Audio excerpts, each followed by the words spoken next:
Sound check for the YouTube stream.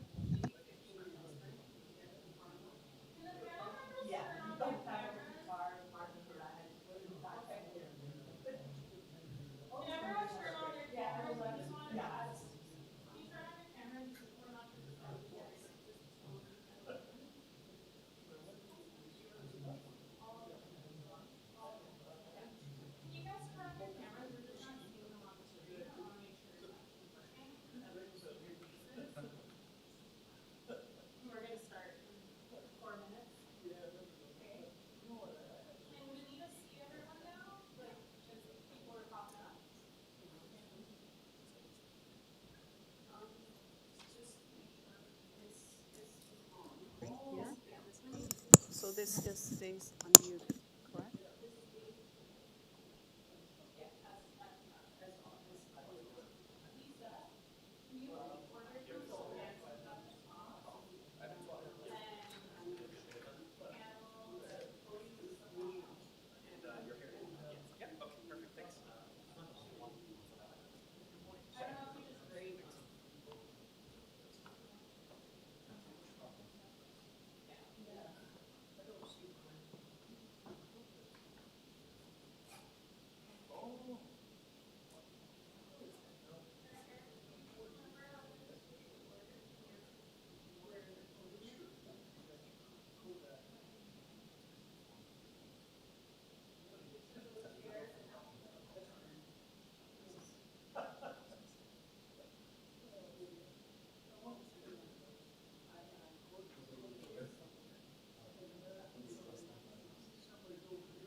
Good morning. My name is Nancy Oman, and I will be chairing today's Scarborough Committee of Adjustment hearing.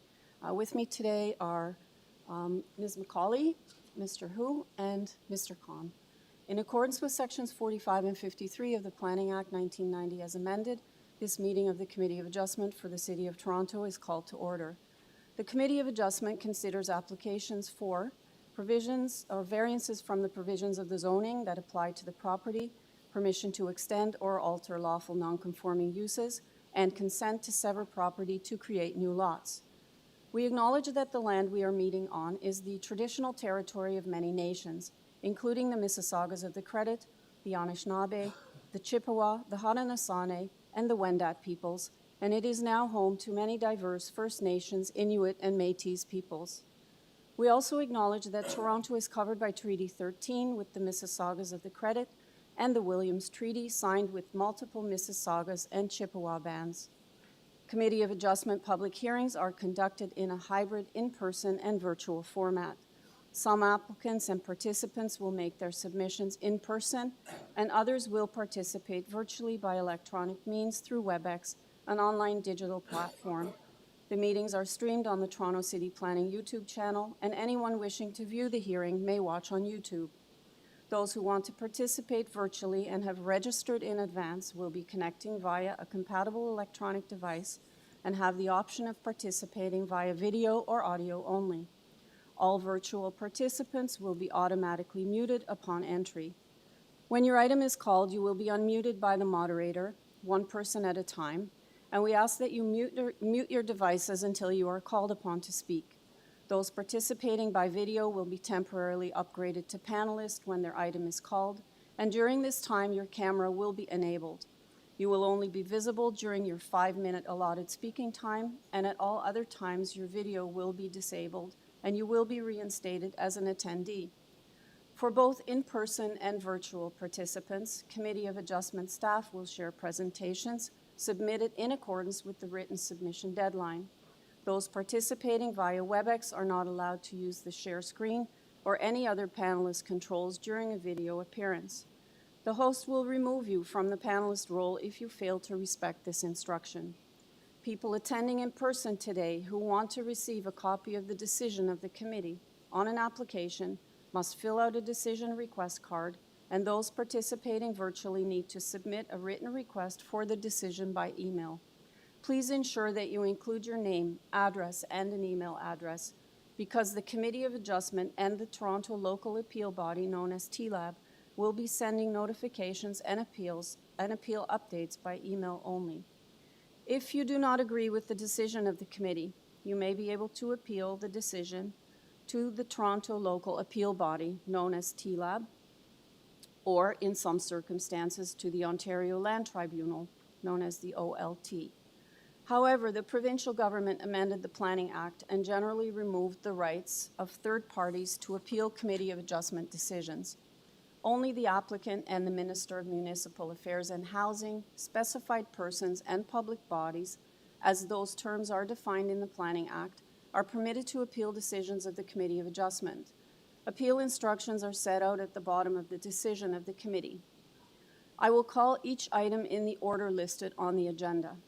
And where an application is uncontested, the agent or applicant may proceed with their presentation if desired. When the committee does not require a presentation, applicants are to advise the chair should they wish to speak to the committee. The committee may ask questions and/or take the matter into committee for a decision.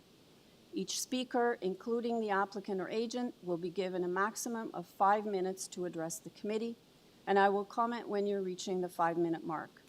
Any presentation or other materials you wish to submit to the committee must have been emailed in advance of the hearing. Staff and committee members cannot accept materials at the hearing.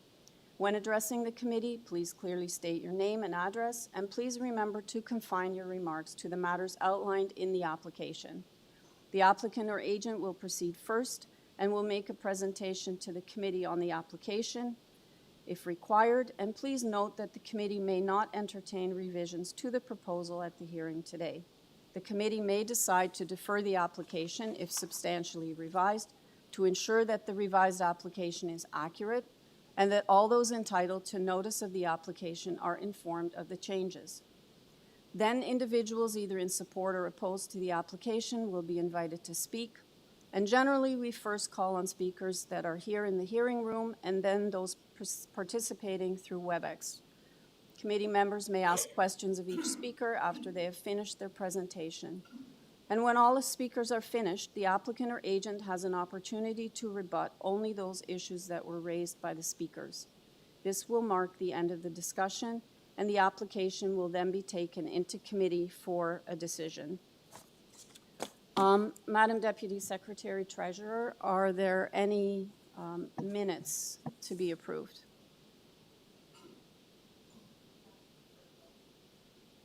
Sorry, are there minutes or? The previous minutes, Yeah, yes. okay. All right, so I need a motion to approve the minutes Madam of the Chair. last meeting. Thank you, Madam Chair. I would like to move that the minutes of September 18, 2024 may be adopted as circulated. Okay. I will second that motion. Okay, so motion to approve, moved by the minutes of the last meeting, moved by Mr. Khan, seconded by Ms. McCauley. All in favor? Okay, that motion carries unanimously. Okay, Madam Deputy Secretary Treasurer, are there any deferrals or withdrawals? Through the chair, can we do the conflicts of interest first? Sorry about that. Are there any conflicts of interest? Through the chair, yes. As the Deputy Secretary Treasurer, I am declaring a conflict of interest with item 3, 167 Birkdale due to relation to the applicant's consultant. Okay, panel members, let's deal with item 3 then. Through the chair, can you check for conflicts amongst the panel members? There were none. Okay, Yeah. thank you. Through the chair, the first item to be deferred is item 3, 167 Birkdale Road. As I have a conflict of interest, we will be bringing in an acting Deputy Secretary Treasurer virtually. So Simon Lamb will be appearing on the screen momentarily, and I will step out of the room. Okay, thank you.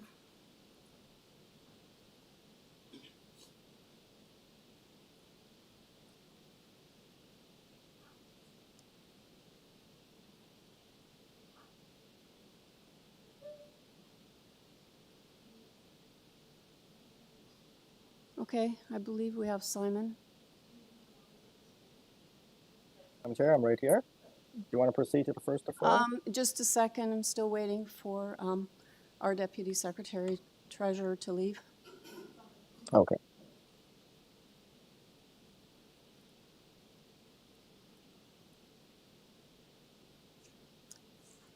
Okay, so the item is item number 3, 167 Birkdale Road. We do have a deferral request. Do we have the applicant available?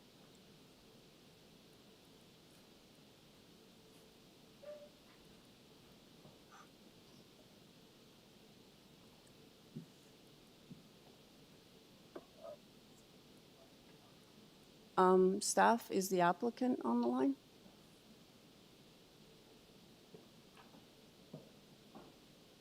Mr. Sibinik, are you there? Madam Chair, they've unmuted me, Jonathan Benskowski. This is not my item. Okay, thanks, Jonathan.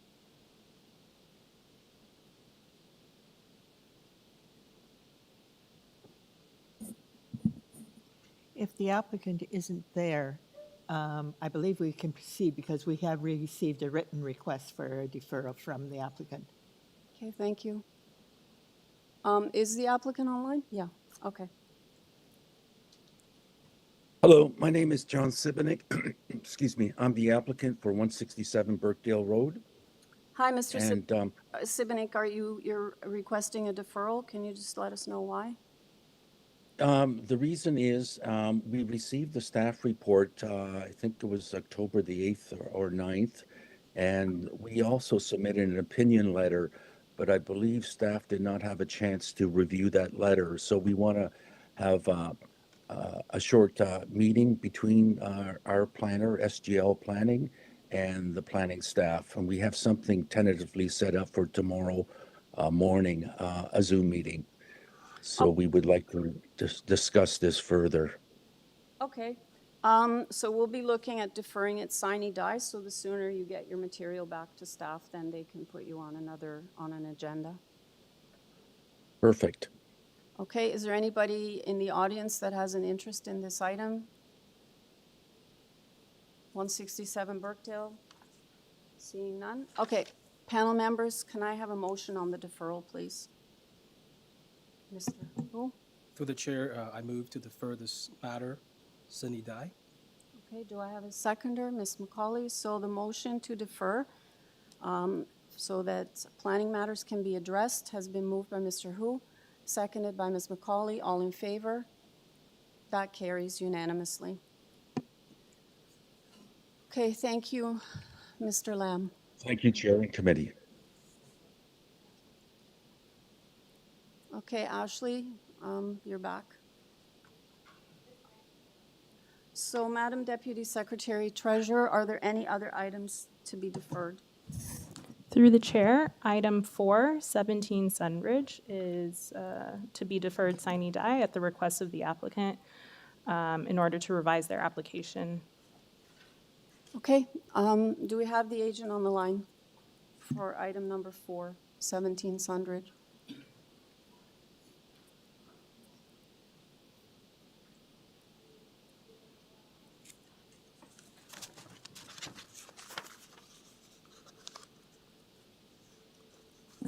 Through the chair, Kevin is not signed in. Okay, so panel members, it is the applicant who has asked for the deferral. So they're asking for deferral to revise their application and get a new zoning review. So could I have a motion, please, to defer this item sine die? Okay, Ms. McCauley? Thank you, Madam Chair. I move deferral of this application for 17 Sunridge Drive, deferral sine die. Okay, do I have a seconder? Okay, Mr. Khan? I'll second the motion. All right, so motion to defer, moved by Ms. McCauley, seconded by Mr. Khan. All in favor? Okay, that carries unanimously. Any other items to defer? Through the chair, item 11, 79 Eleanor Avenue. This should be deferred sine die. It's at the request of staff due to improper notice. Okay, do we have the agent on the line for that one, for 79 Eleanor Avenue?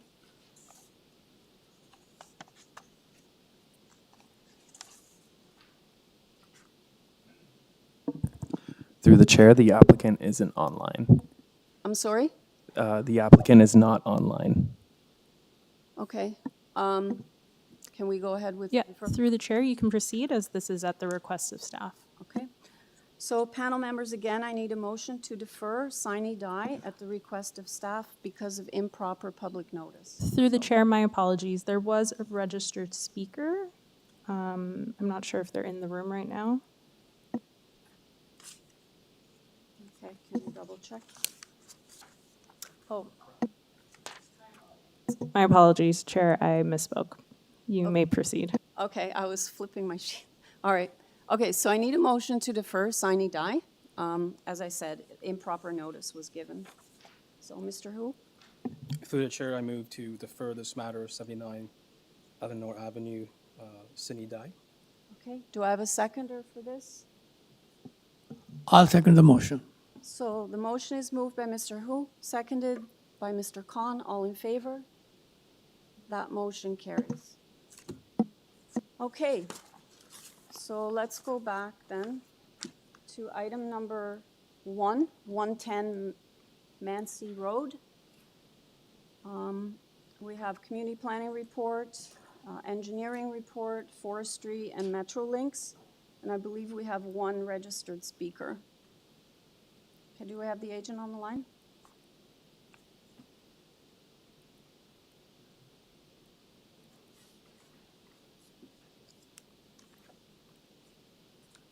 Hello? Hi. Can I have your name? Hi, my name is Leo Mestre. I'm the agent for the owners at 110 Mance Road. Okay, Mr. Masandrea, we have one registered speaker. Can you do a brief presentation, please? Yes, so basically we've been dealing closely with all the departments. We revised our drawings a few times to address all their concerns. We did submit 6 letters of support.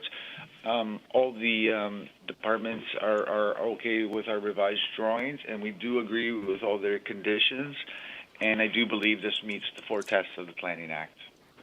Okay, thank you. Before I go to the opposition, anybody have any questions? Panel members? Seeing none? Okay, do you have the registered speaker on the line? Staff?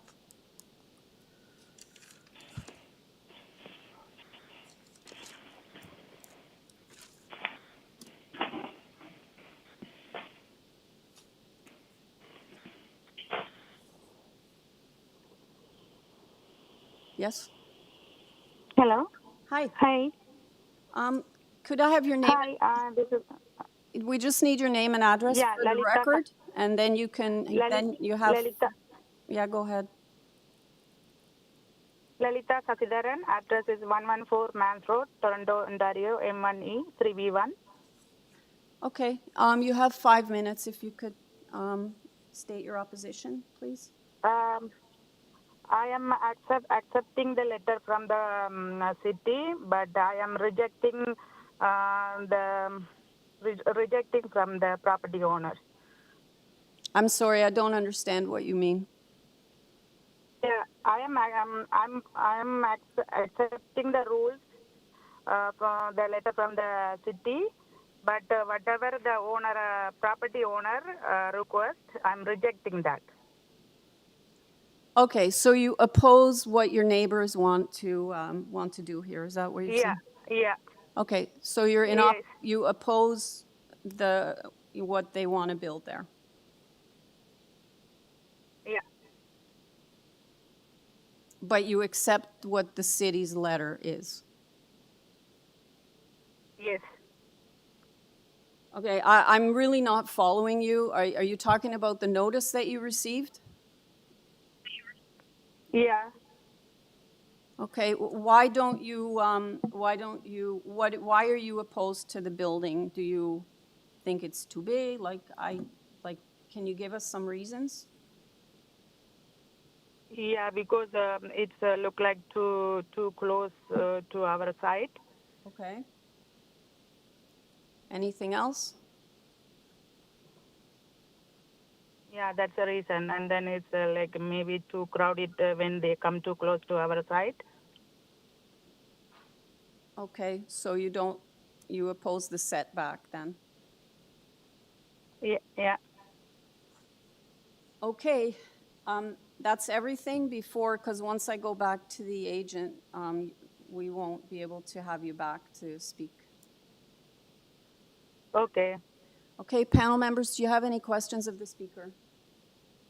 Mr. Hu has a question for you, okay? Through the chair, what is your address?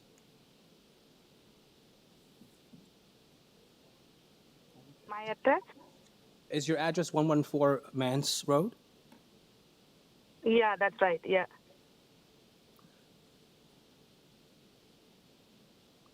I'm seeing here in your application that you provided a letter of support for this. What? I didn't give any letter to them.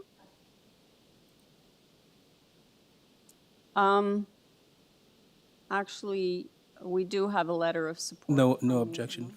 Yeah. We do have a letter of support from you. Perhaps it's on the screen. I don't know if you're watching, but perhaps you didn't realize it was to support the application. No, we never give any letter to them because in the beginning, the guy come and get signed from us about that, about something else, not for this. Okay, well, there are actually 2 letters of support from your address. But I get from one your brother signed, and one I believe is got your name on it. Oh, no, I never signed. My brother, I don't know about that. That's he's my resident. So now he is no more there. But I never support him. He never talked to us about that he gonna build a house, and we never support about for his asking things from the letter. No, that's something weird. I need to do the appeal for this. Okay. He never signed. He get the sign from all the neighbors from there. When he bought the house, he get the letter signed from because he want to do something, but not under these rules and regulation. Okay, understood. All right. Any other questions, panel Yeah, my members? brother. Sorry for the disturbing. My brother, that's I don't know. That's no. He's before he was resident on my basement, but he is no more there now. So I don't know about that. But when he get the sign, he never explained to us about his building the houses over there. Nothing. He never mentioned to us about nothing. But he got sign from all the neighbors from in our area.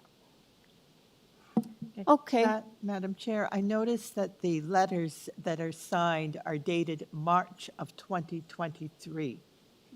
So this is over a year and a half. It may have been Yeah. very early in this process. Okay, thank you for pointing that out. Yeah, early.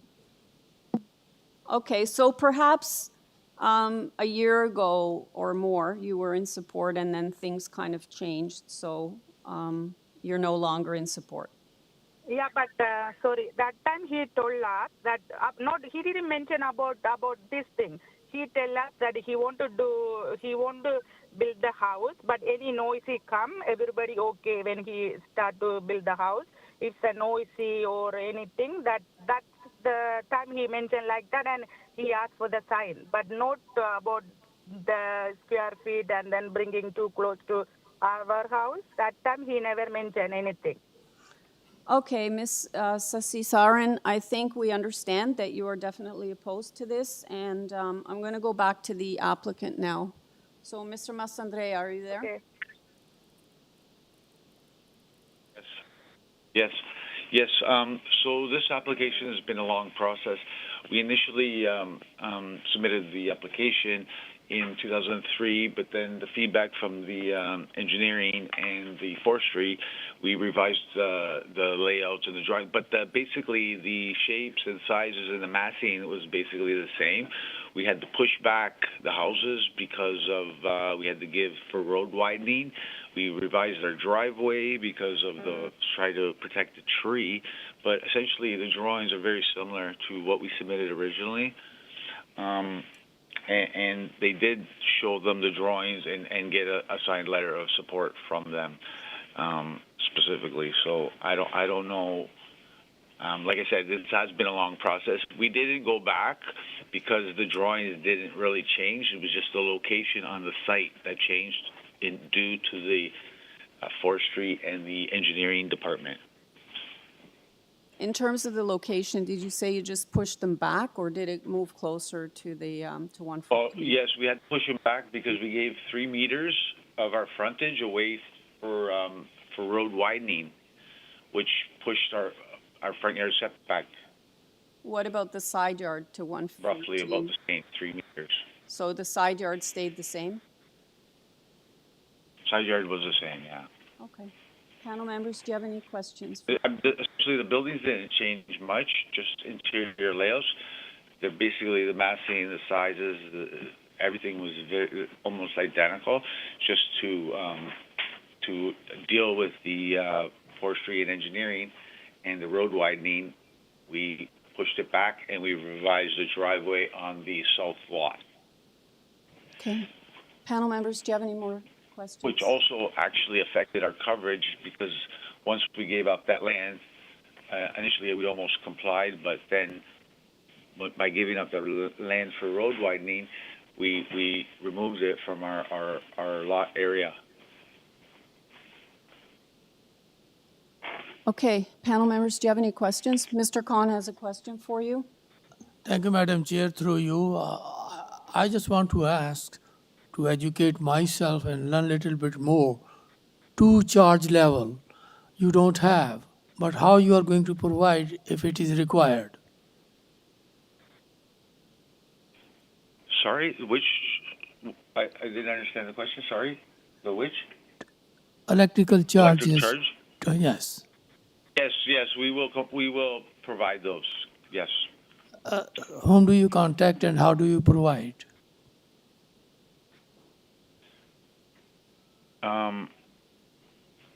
You can remove it from the notice, and we will comply. Thank you. Okay, so in item 1B, are you removing variance number 12? Yes. Okay, and then in 1C, so let me just write this down. So 1B, 12 deleted. Okay, and then in 1C, you are deleting number 14, variance 14, is that correct? Correct. Okay. So we'll be looking at this then for any potential approval as an amended with, on 1B, variance number 12 deleted, and 1C, variance number 14 has been deleted. Okay, panel members, do you have any other questions? Mr. Hu has a question for you. Through the chair, can the applicant, so I'm seeing in the engineering and construction staff report that sanitary sewer is not available to service the development site. And you are required to accept Correct. 250 millimeter sanitary sewer. Can you confirm if you're able to comply? Yes, we are aware, and we agree to the conditions. And you're able to comply with said extension? Well, yes, we'll have to figure it out. I'm not sure exactly how, but yes, we will have. If you make it a condition upon conditions, we will have to comply, right? Thank you. Okay, any other questions, panel members? Okay, I'm not seeing any other questions, so let's take it into committee for a decision.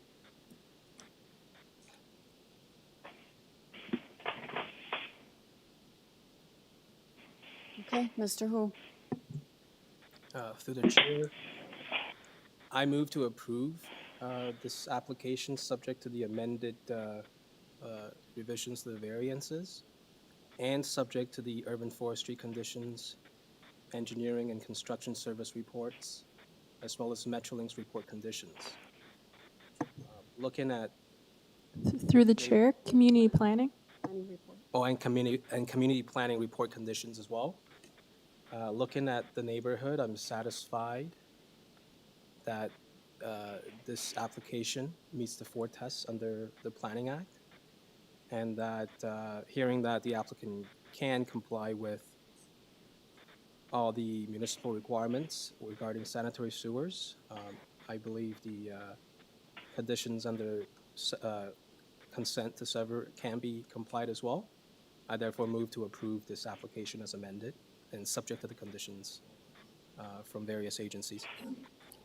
Okay, I have a motion moved by Mr. Hu to approve this application as amended with under 1B, variance 12 deleted, under 1C, variance 14 has been deleted, community planning report, engineering report, urban forestry report, and Metrolinx report. Do I have a seconder for this motion? Ms. McCauley seconds. All in favor? That carries unanimously. Thank you. Okay. Item number 2, 20 Stonehill Court. Okay. We only have an engineering report on this one. Do we have the applicant online? Good morning, Madam Chair and members of the committee. My name is Mary Sistremski of MHBC Planning. We're the planners retained by the registered owners for the application. All right, panel members, do you need a presentation on this one?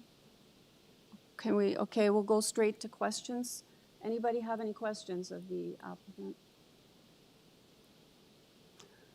Mr. Hu. Through the chair, can the applicant explain what is the status of the current site plan application and zoning bylaw amendment application? I assume those are before the city council at this time. Can you advise us of the status? Through the chair to the committee. So we've been working with city staff on the project since August 25th, 2021, when a ZBA was approved. Site plan approval application was submitted on April 22nd, 2022. Zoning bylaw 1258-2023 was approved on December 15th, 2023 to permit infill development for the 2 new buildings. And we're currently proceeding with addressing remaining site plan approval comments, with site plan approval being imminent. Thank you. Can you perhaps explain whether any transportation impact studies or any transportation improvements are being made at this location to accommodate the additional apartment complex? It's a really good question. I'll have to refer back to the transportation impact study. We did submit transportation studies which indicated that the transportation networks would remain acceptable. Parking was in compliance and so on. So we don't see any issues from a transportation perspective. And just to confirm, so that has been accepted and approved by the city as part of the ZBA application, is that correct? Definitely as part of the ZBA application, there may be small minor comments related to site plan, but those would be immaterial. The last comments that we received dated August 15th of 2024 say that comments will be provided from transportation services once available. But again, they would be immaterial changes at this point. There's nothing related to the zoning bylaw amendment. Okay, thank you. Ms. McCauley, you have a question? Yes. I see that the zoning bylaw has been approved in December of 2023, and so we're dealing with the site plan, as the applicant has said. And really, all we have in front of us is a consent application and a number of easements. I note in the application that the existing building is rental. My question is, will that continue to be rental, and are the two new buildings also proposed to be rental? Through the chair to the committee, the existing building will remain rental, correct? We did check with the owners yesterday on the tenure of the new buildings, and it was undetermined at this time. Okay. Thank you. Okay, any other questions, panel members? Okay, sir, is there anything you would like to add that's not in the materials before us, before we go into committee?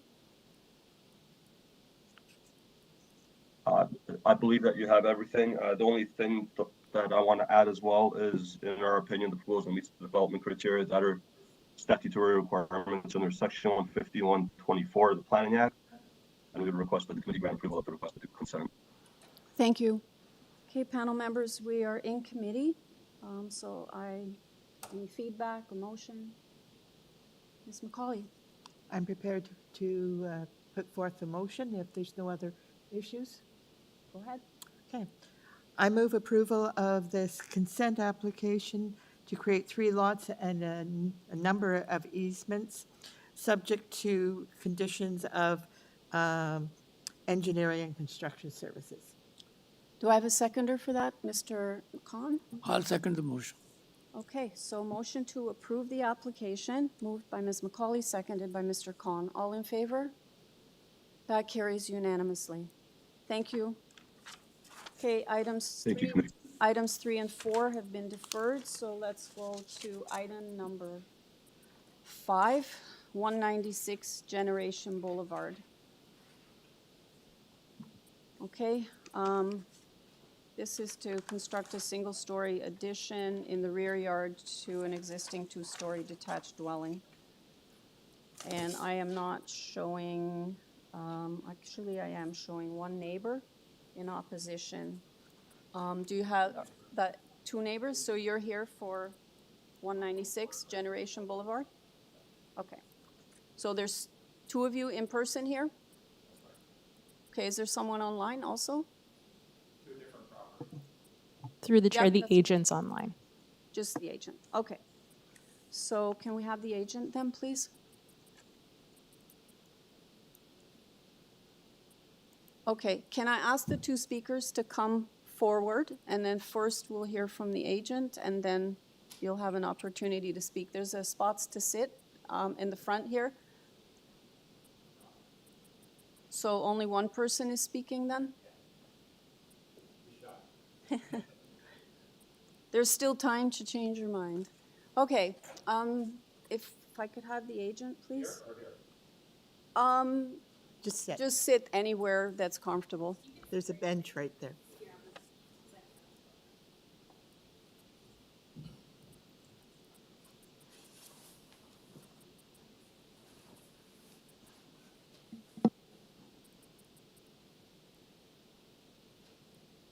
Hi there. So I'm the agent for the application. I provided a presentation to staff to bring up on the screen. Okay, can I have your name and address for the record, please? My name is Mallory Nieves. I'm an associate planner at the Bigley Area Group, and the address is 2472 Kingston Road.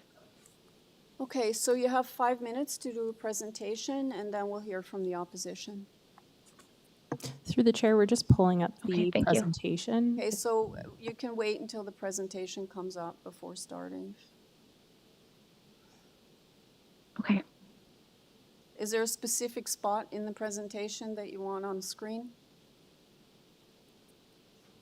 No, just the first slide, and then I'll instruct staff to go to next slide once it comes up. Okay.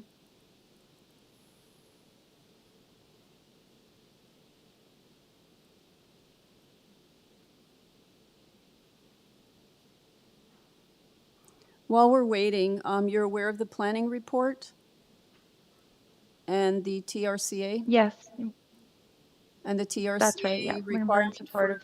and the TRCA for the extended plantings along the rear yard line? There were comments to that effect from TRCA staff, but they are prepared to issue a permit, regardless of the plantings. And I note that they have no objection to the minor variance application. But if it'll be a condition of the permit, which is contrary to the communication I'd received, we're certainly open to that. We're not in opposition to providing those plantings. Okay, go ahead. We'll start your 5 minutes now. Okay, thank you. So good morning to the chair and committee and members of the public. My name is Mallory Nieves. Like I mentioned, I'm an associate at the Bigley Group, and I'm here today to present on the minor variance application for 196 Generation Boulevard. So this application was previously scheduled and was deferred to allow time to review the variance that was previously requested for percentage of soft landscaping in the rear. Since the deferral, a large portion of the pre-existing hard landscaping was removed to comply with the zoning requirement of 50% soft landscaping coverage. So the subject property consists of a two-story single detached dwelling, and a 10.77 meter squared addition to the rear of the building was added during the pandemic, which is the reason for the retroactive variance approvals and permits that are being sought. The backyard also contains a small shed. No trees were removed in the construction of the addition. Next slide.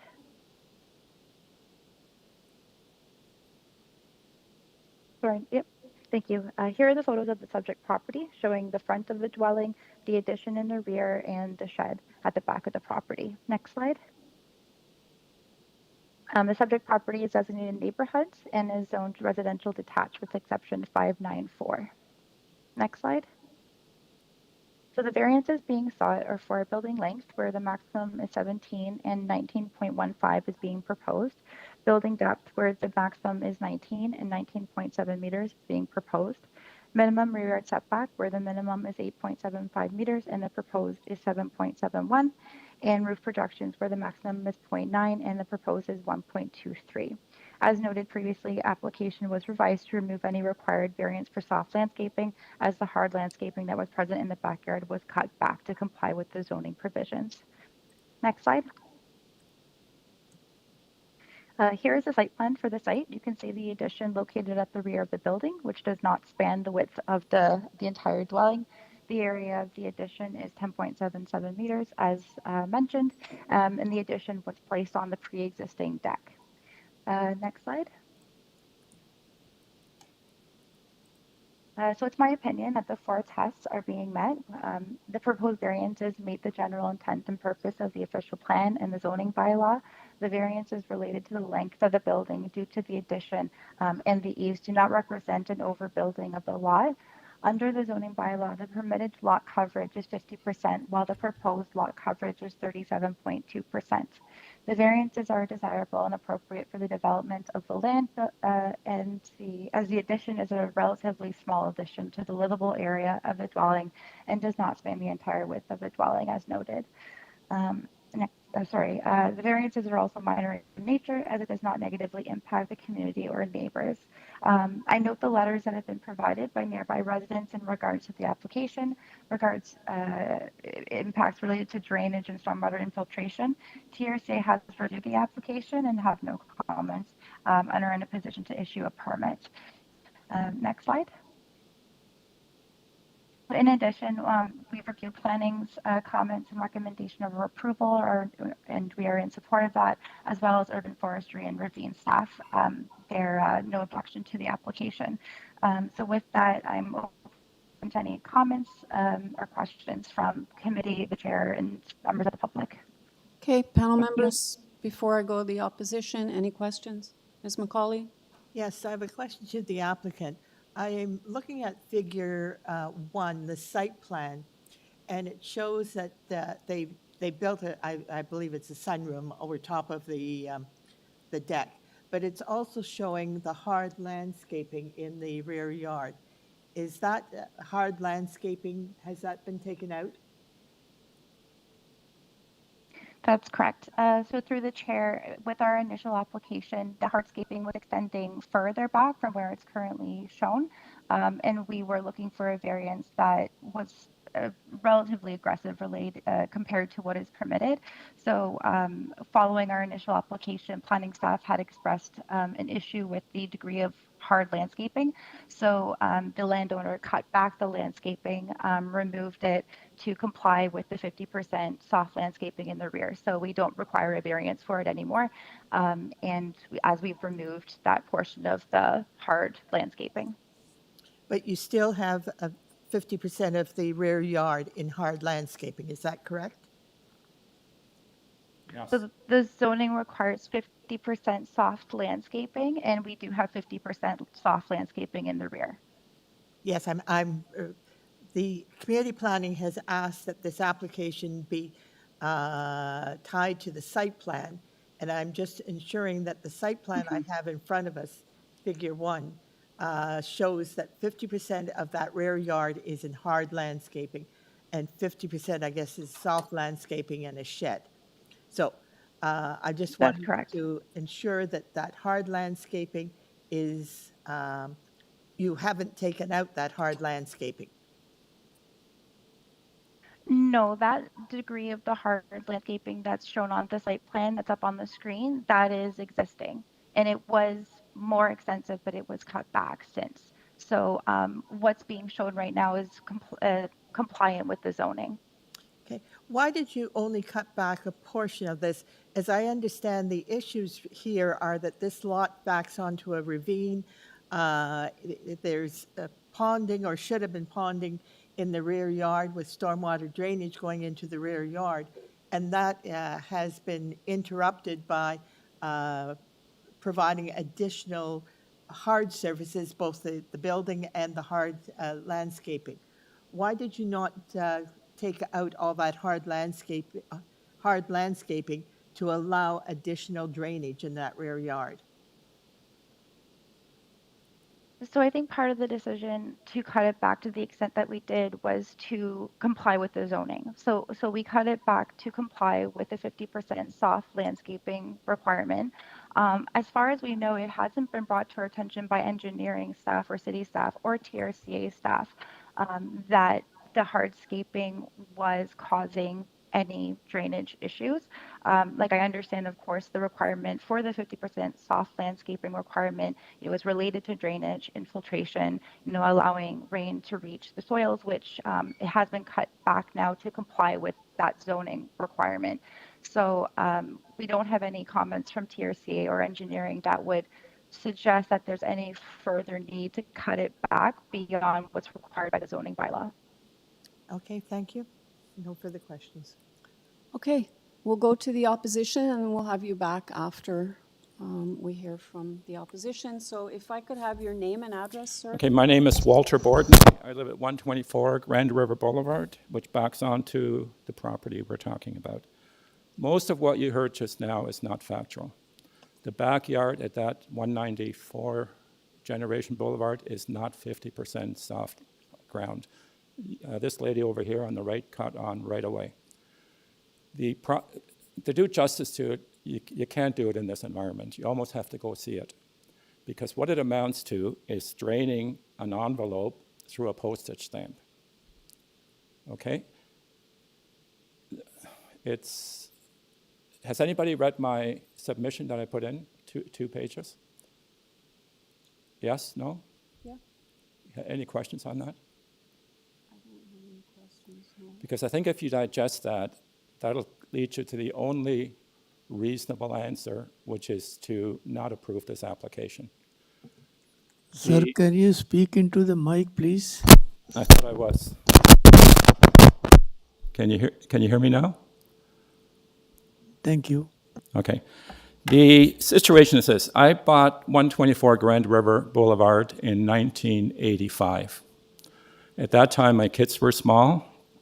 The backyard, it's not farm or recreational land, whatever it was referred to. It's somebody's backyard. It's my backyard. My kids were able to go in the back, build a fort, play hide and go seek with their friends, and use it like they would any other parkland in Scarborough.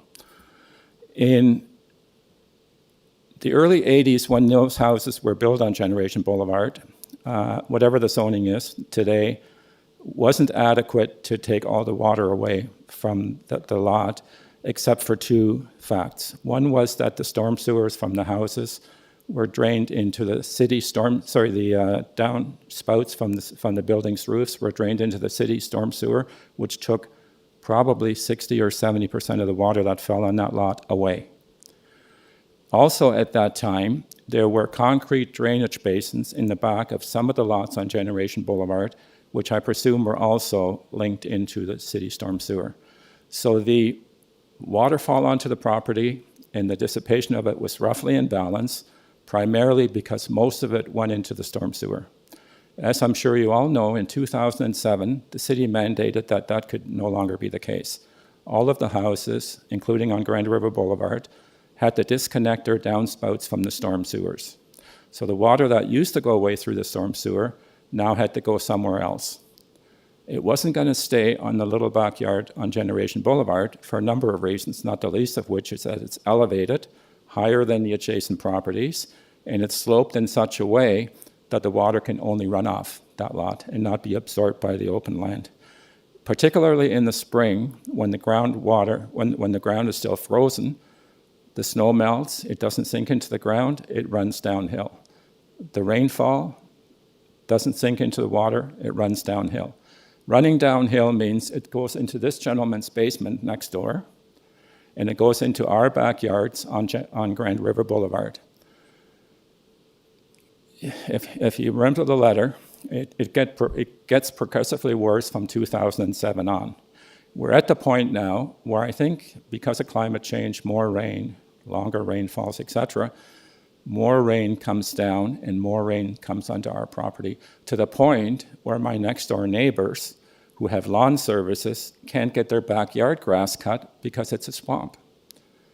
The walking trail we used to have around our property and that the kids played on, we can't walk anymore because we sink over our ankles in slush and mud. Okay, now you can argue, well, it's only a little bit of water, but it's like having cancer.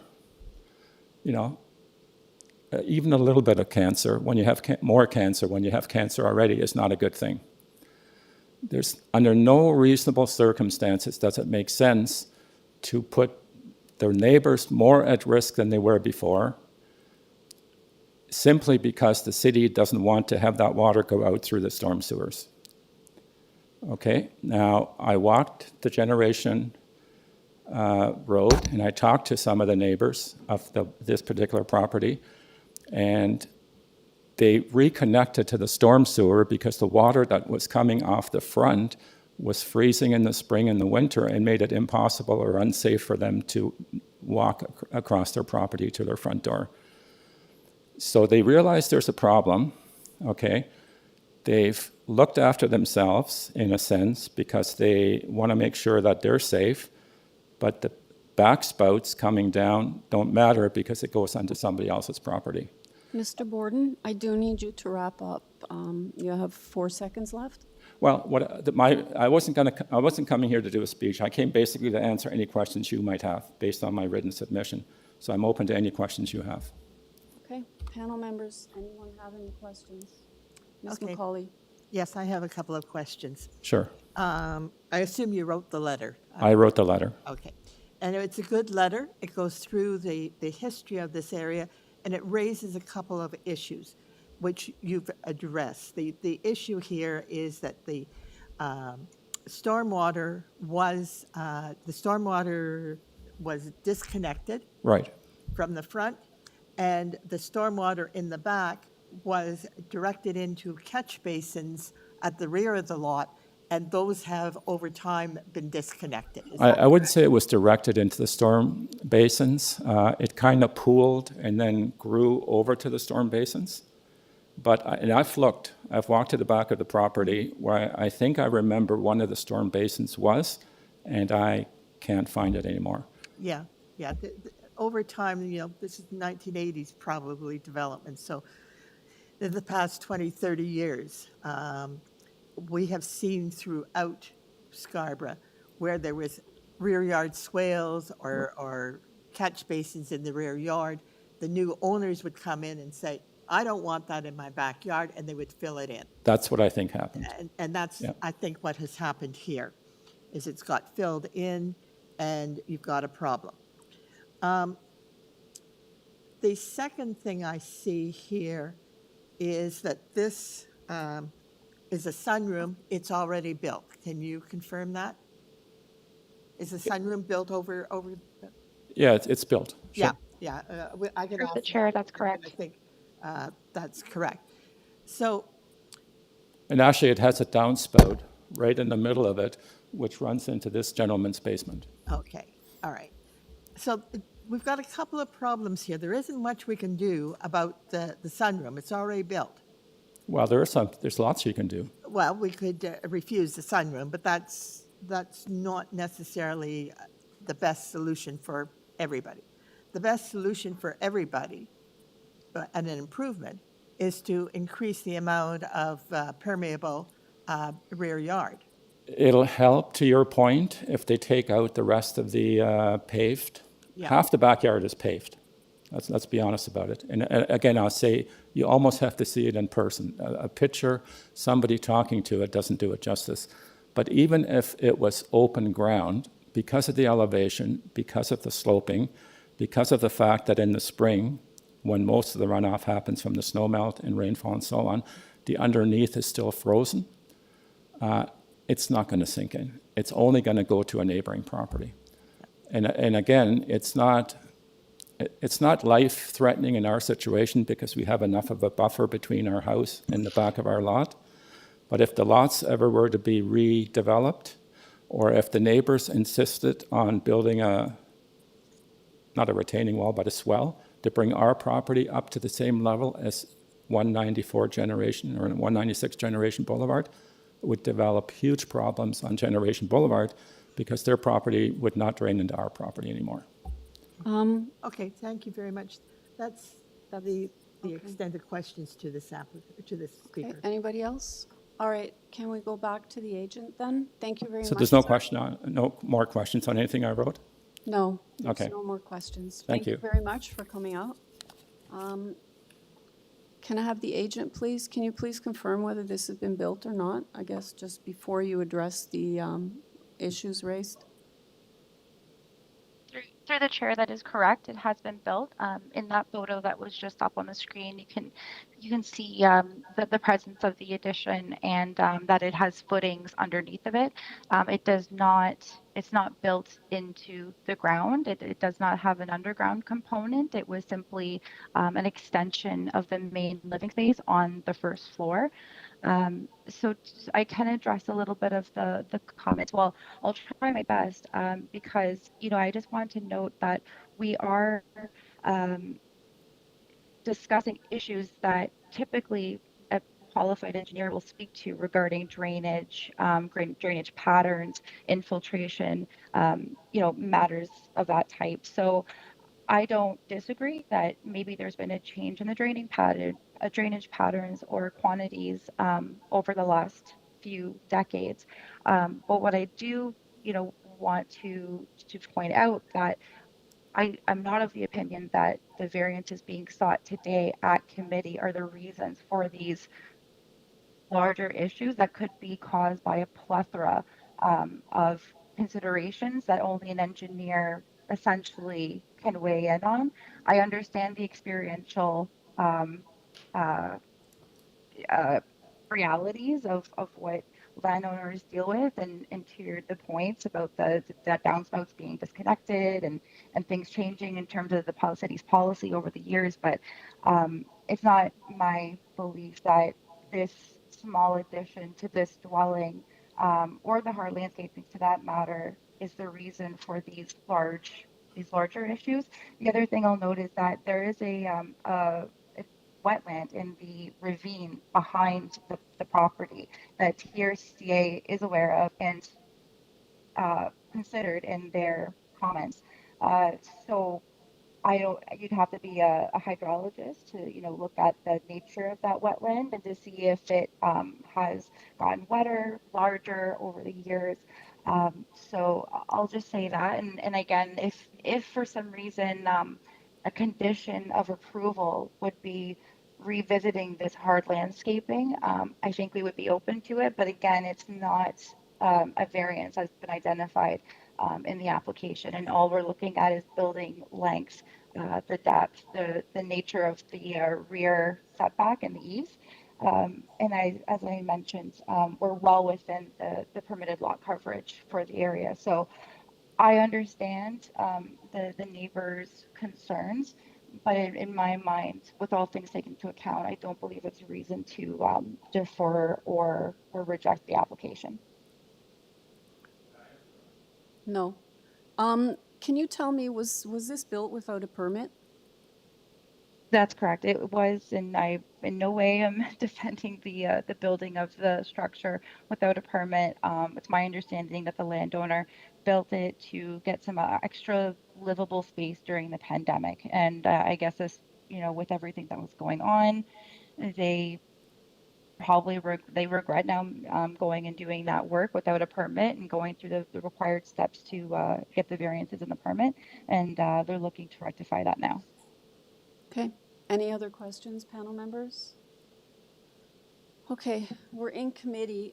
So just to staff, before I go to a motion, I would like it put in for the record that the purpose, it should be to legalize a single-story addition in the rear yard that was built without a permit.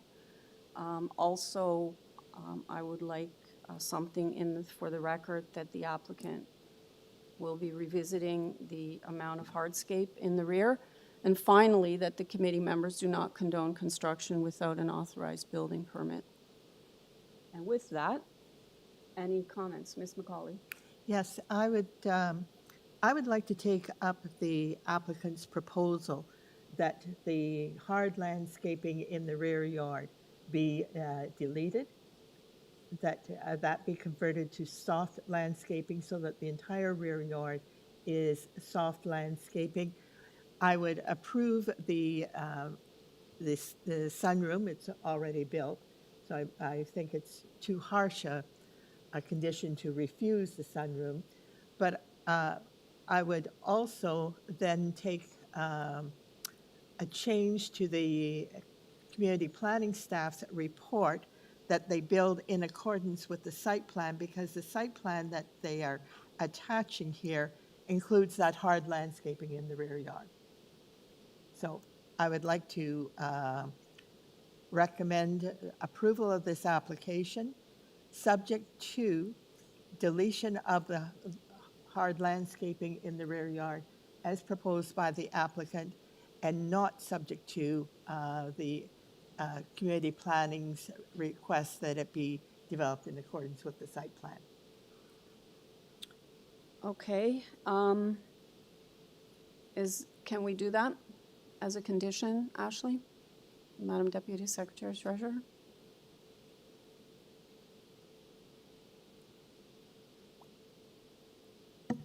Through the chair, you can do that. I'm just reviewing if it affects any of the variances.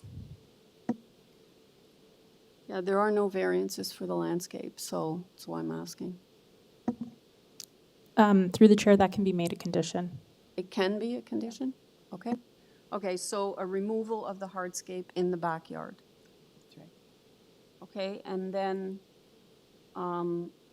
with respect to the planning condition, we would, well, you can't include that site plan then. That's right, you can't include the site So plan. we don't include that report at all then?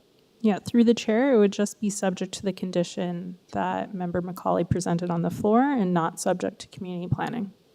Okay. Finally, did I mention that for the record, can you also include the TRCA report, specifically the plantings? Like, I know they need a permit, they need that, but I think putting additional plantings in the back should be good. Okay, anybody else, any comments on this one? Sorry. Unfortunately, at this stage, we're in committee, so it's just us. Okay, so Ms. Macaulay, that's a motion then to approve this application with a condition to remove all of the hardscape from the backyard. And then for the records that I mentioned. And then we'll acknowledge that the TRCA permit is still required. Yeah, they're going to put that in for the record also, and as well as the plantings. Right. Okay. Okay, do I have a seconder for that motion then? So the motion is to approve the application with a condition to remove all the hardscape from the backyard and put softscape in. And for the record, the TRCA report, that this is to legalize, that it's, let me go back to here. It's to legalize a single-story addition in the rear yard to the existing two-story detached dwelling that was built without a permit, and that committee members do not condone construction without an authorized building permit. Did I miss anything? Okay, do I have a seconder for that motion? I'll second this motion. Okay, so that's seconded by Mr. Hu. All in favor? That carries unanimously. Okay. We're going to take a break for 15 minutes. So we'll be back at 11:18.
All right.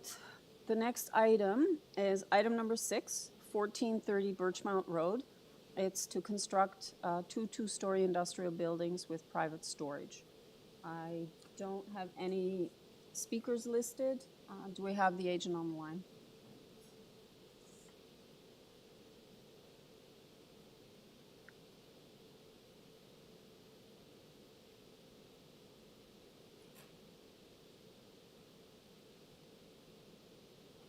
Yes, I am Rochelle Larocque, a partner with the Biglieri Group. I am here on behalf of my client, the Network Company.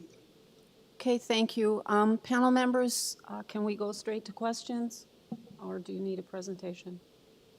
No presentation? Okay, we're going to go straight to questions. Ms. McCauley. Thank you. I guess my first question is, I'm not sure whether you're building a 2-story building or a 3-story building. I am a little confused as to. Through Go ahead. Through the chair, it's a 3-story building. The first 2 stories are warehouse, industrial warehouse units, and then the 3rd story is storage units. Okay. All right, thank you. Any other questions, panel members? Mr. Khan. Thank you, Madam Chair, through you. I just would like to know, don't you have an alternative bicycle parking instead of the front? Through the chair to the member, we determined that this was the most appropriate spot for bicycle parking, just due to the layout of the buildings. The parking would either be at the far back of the site, which may not be as accessible for people coming to the site by bicycle. This puts it in a visible location. We've tried to put as much landscaping around the bicycle parking as possible to soften it, but this was the most appropriate spot to locate it on the site. Thank you. Any other questions, panel members? Okay, seeing none, we're ready to take this into committee. Ms. LaRocque, anything you want to add that's not in the materials before us? The only thing that I would add is that I've reviewed the comments from the city's planning and have no concerns and feel that the application meets the 4 tests of minor variance under the Planning Act. Okay, thank you. Panel members, we're in committee. Any comments or motion or both?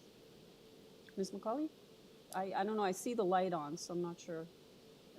I have the light on because I forgot to turn it off, but I'm prepared to put forth a motion. Okay. Go ahead. Okay. I move approval of this variance application, subject to the community planning conditions that the development be built in accordance with all the site and building elevations as shown in their report. Okay.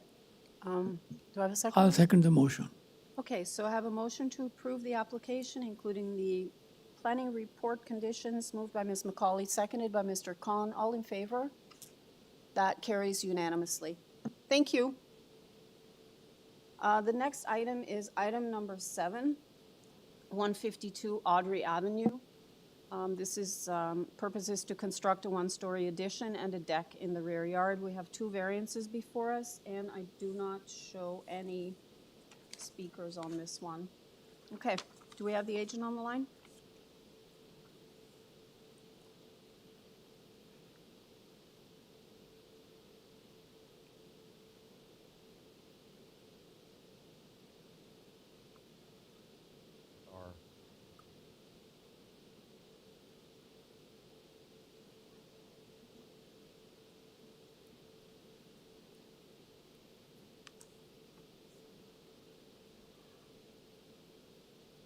Hi, committee. Hi, can I have your name and address for the record, please, sir? Yes. Good morning. My name is Mikio Nakashima for Hatch Designs, agent for the owners. Our address is 6 Bishop Street, M5R1N2. Okay, thank you. I don't think we need a presentation. Panel members, do you have any questions for the agent? Okay, sir, we have no questions. We're aware of the form letters in support. Is there anything you'd like to add prior to us going into committee to make a decision? I'd just like to note the technical variance and the nature of that 5.79% of lot coverage and how on a normal application, I believe that wouldn't necessarily be included, and that the building form that we're proposing is very consistent with the lot coverage in the neighborhood. Thank you, sir. Okay, we're in committee, and Mr. Khan. Thank you, Madam Chair. I would like to move the motion that we have 2 variances in front of us, and they are straightforward. They should be approved. Okay, do I have a seconder for that motion? Ms. McCauley. So motion to approve moved by Mr. Khan, seconded by Ms. McCauley. All in favor? That carries unanimously. Thank you, sir. Item number 8, 59 Fox Ridge Drive. Okay, I don't show any speakers on this one. And the purpose is to construct a 2nd-story addition to the existing building. We have 1 variance before us and no reports. Do I have the agent on the line?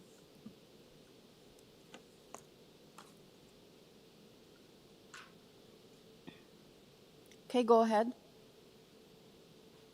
Is this Nusrat Yahan or Ashweek Chabra? Are you there?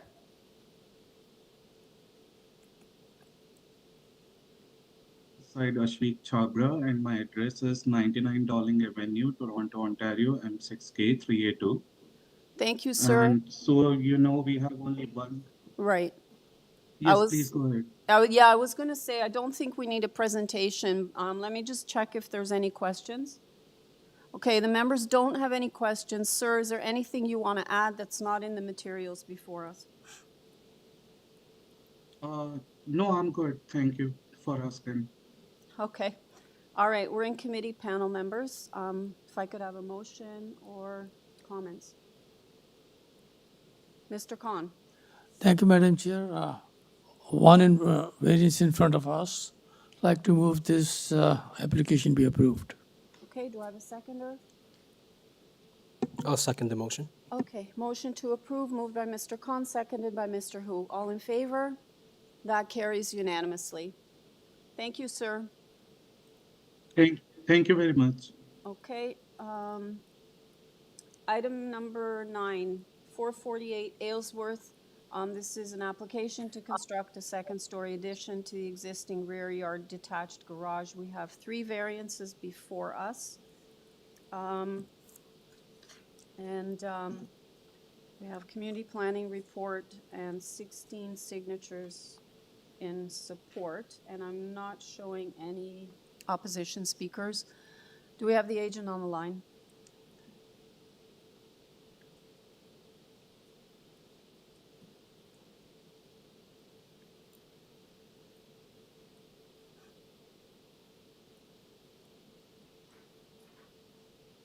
Mr. Murray? Yes, can you hear me? I can now. If you could state your name and address for the record, that'd be great. Sure. Name's Raheem Murji. Address is 448 Aylesworth. Okay, we don't need a presentation, I don't believe. Are there any questions for the agent? Ms. McCauley? Yes, to the agent. Your request of height is 6.17 meters. Planning staff have recommended that that height be 6 meters. Is that a problem for you? No, we accept that. Thank you. Okay, thank you. So, Madam Chair, we'll amend that. Yep. To 6 meters. Okay, sir, can you officially, just for the record, state that you're removing variance number 1 then? Still needs it. Or you he still need, or do you still need it? Still needs it because the maximum is 4. Oh. But instead of going to 6.17, he's going to 6. Okay. So do we put that in for the record, or how do you want to handle that? Through the chair, it would be a motion for an amended application. Okay. All right, any other questions, panel members? Mr. Khan? Thank you, Madam Chair. Through you, I would like to ask why the applicant didn't apply for the garden suite type of thing instead of saying that rare addition of second story to the existing garage.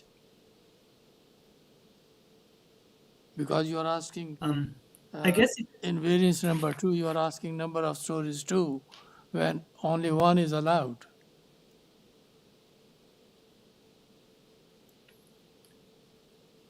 So it's just the nature of the proposed structure. We're not looking it's purely for personal purposes.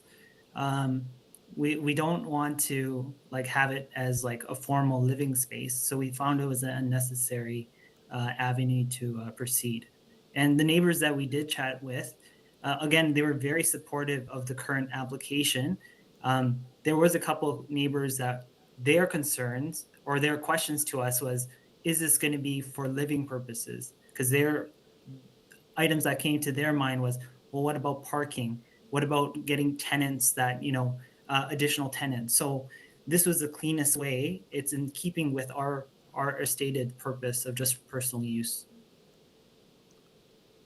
Sir, I would like to know, if you are kind enough to inform me, is there any such structure in the neighborhood? So in the presentation, we surveyed various locations. If you could pull that up, I could speak to it. But we have we captured 5 different properties. Yeah, right here. So we can see 5 different properties that were surveyed in our community. And you can see that multiple ones have 2 stories to them, and they have similar height, footprint, and floor areas to our structure. So we think it's in keeping with what we are seeing in our community right now. Through you, Madam Chair, my last question is, you are proposing this study room over the garage. Is it safe enough?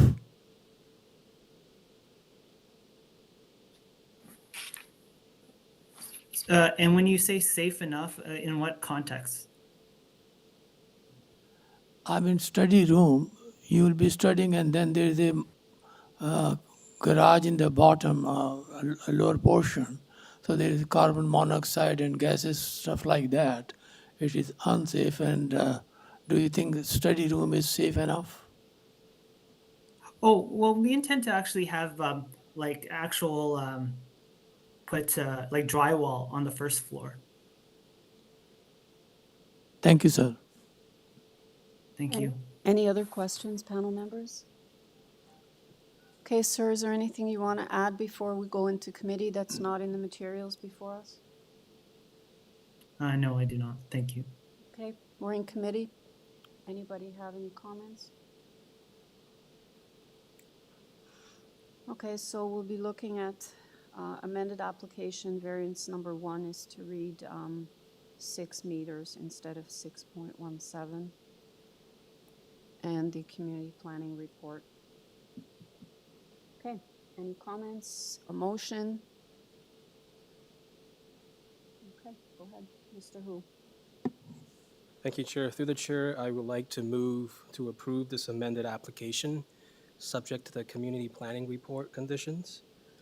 Upon review, and thank you for the helpful presentation slide deck included in the application, I'm satisfied that this application is consistent with other structures in the neighborhood, and it meets the minor variance test under the Planning Act. Okay, do I have a seconder for that motion? Okay, Ms. McCauley. So, motion to approve the amended application, variance number 1 to read 6 meters. Community planning conditions, moved by Mr. Hu, seconded by Ms. McCauley. All in favor? And Mr. Khan, you dissent? Okay. Yeah, got it. You're dissenting. Okay. All right, thank you, sir. Your application's been approved. Thank you very much. Item number 10, 11 Vauxhall Drive. We have before us 1 variance, and it's for the construction of a 2nd-story addition and covered front porch. Okay, I don't show. Chair and Commissioner. Yeah, is this Mr. Perez? Yeah, speaking. We're at 537 Rogers Road, and here on behalf of the owner. If you have any questions, I'll be happy to answer them. Thank you. Well, let's see. Panel members, do you have any questions for Mr. Perez? Seeing none, anything you want to add before we go into committee, sir? No, just that it's straightforward and it meets the 4 tests. Thank you very much. Okay, we're in committee, panel members. Comments and a motion? Sorry? Yeah, 11 Vauxhall.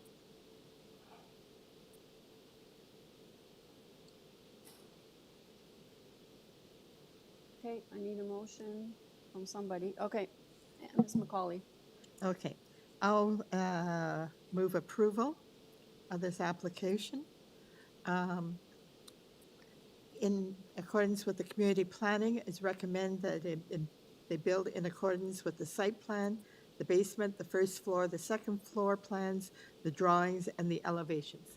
That's plans A1 to A8. And I don't believe we have any other No, conditions. that's everything. Yep, that's everything. Okay, do I have a seconder for Ms. McCauley's motion? Mr. Khan?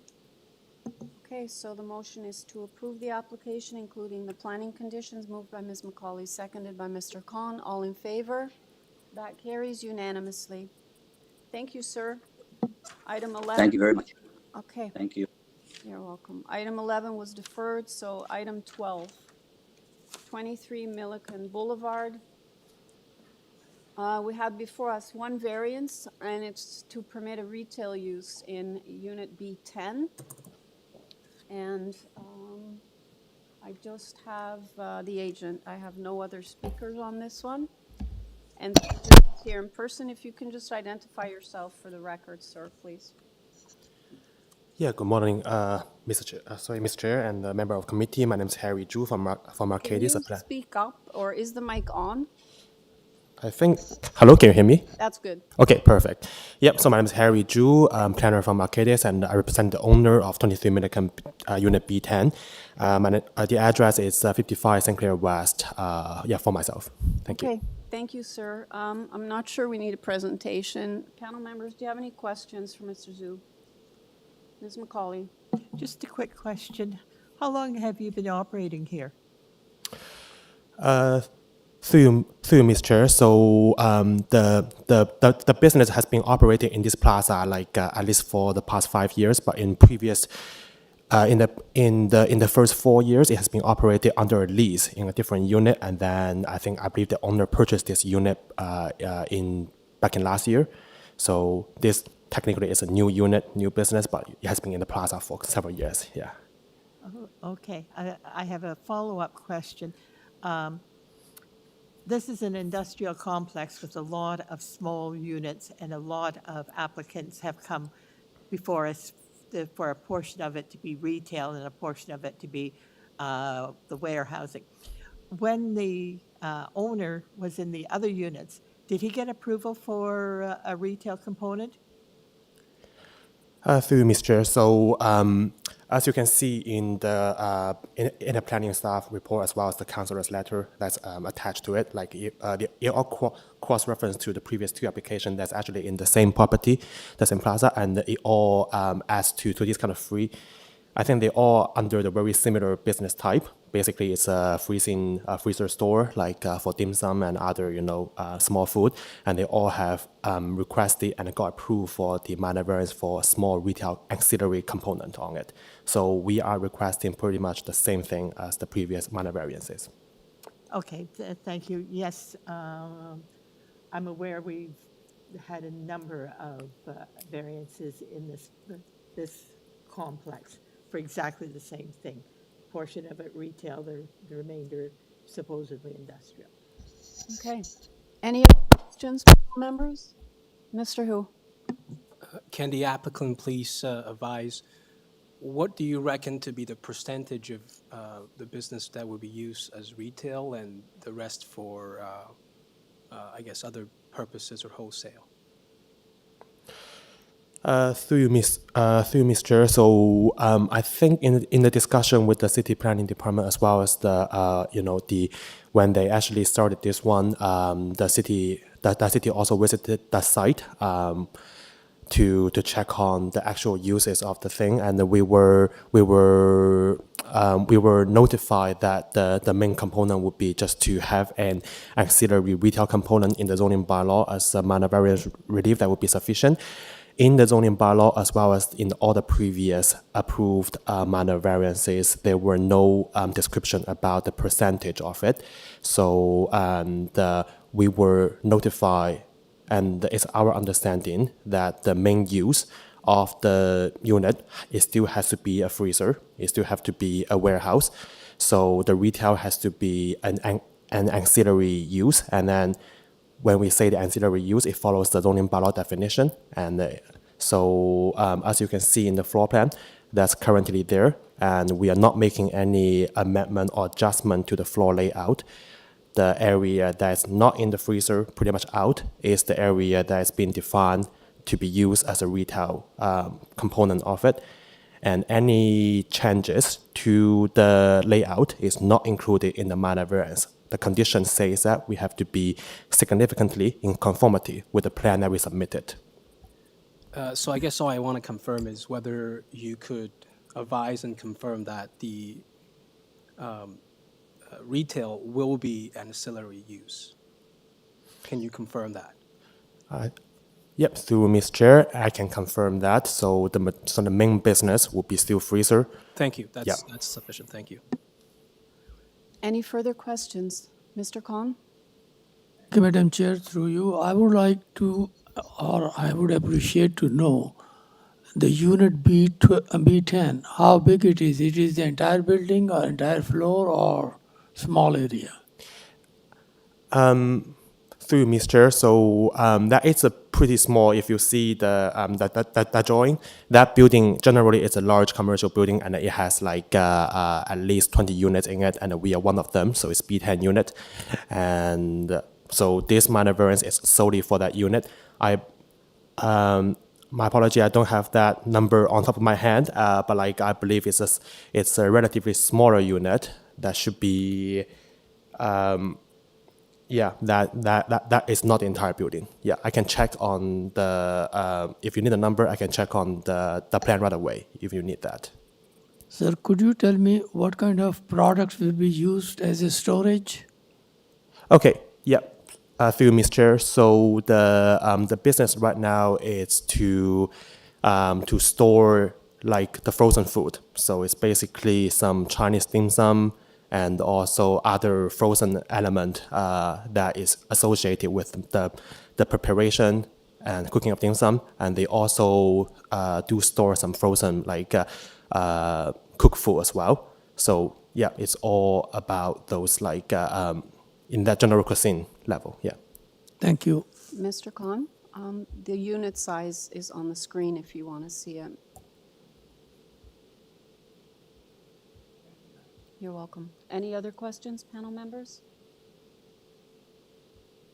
Okay, sir, anything to add? We're ready to go into committee to make a decision on this. No, Mr. Chair. I think that question pretty much cover most of the technical issue, and it's my professional opinion that it meet the forecast. Okay, thank you. Panel members, we're in committee. Ms. McCauley. Okay, I'm prepared to make a motion.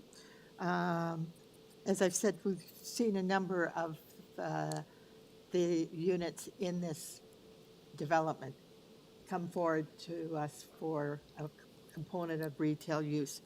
I note that the community planning are recommending that it be tied to the layout plan so that the retail use be as submitted and doesn't expand to the entire unit. Therefore, I would recommend approval of this, subject to the community planning decision that it be tied to the layout plan. Okay, do I have a seconder for that motion? I'll second the motion. Okay, so I have a motion by Ms. McCauley to approve the application, seconded by Mr. Khan, including the planning conditions. All in favor? That carries unanimously. Thank you, sir. Thank you very much. Okay, item number 13, 2601 Kingston Road. We have 7 variances before us. The application's to demolish the existing dwelling and construct a 2-story fourplex. I have one speaker listed who will appear virtually. Okay, and you guys have him. So do we have the agent on the line? Good morning, Madam Chair. Jonathan Benskowski. Good morning, sir. We have one speaker. Can you do a brief presentation? Yeah, absolutely. If we could bring up the site plan. I'd just like to deal with 3 of the variances first, which would be variance 1, 6, and 7, which all relate to the center line setback from Kingston Road. If we see on the site plan, the proposed dwelling is in the exact same location of the existing house that sits there today. So in terms of that setback that prevails on this portion of Kingston Road, we are just replacing the exact location. If we zoom in, we can see the dotted line. Additionally, it also matches the setback of the adjacent house to the east. So that would be variance 1, 6, and 7, which all deal with encroachments as it relates to the center line of Kingston Road. In terms of the FSI, This is subject to exception 1462, which has not been altered under the multiplex zoning bylaw. So this is a proposed multiplex, but the exceptions of 1462 have not been brought in conformity with the multiplex zoning bylaw. I do have confirmation that that will soon be changing, but as of today, those variances are still before you. I would additionally say that this is also eligible to be part of the recently approved EHONS, which permits 6 stories at this location, as well as an unlimited FSI as per the EHONS being on a major street, official plan designation neighborhoods, and a residential zoning. The last one I'd like to speak to is the proposed building length. If we could bring up the basement plan, please. As we see on the basement plan, as well as all, if we could just go to the front, the proposed length of the dwelling at 18.51 is related to the excavation of that cold room at the front. If we zoom in on the dwelling itself, the dwelling is actually 17 meters on all floors. Because the front excavation is under the porch, is structurally connected to the main wall of the dwelling, it does go into length. But I can confirm that the dwelling itself is 17 meters as per the zoning bylaw.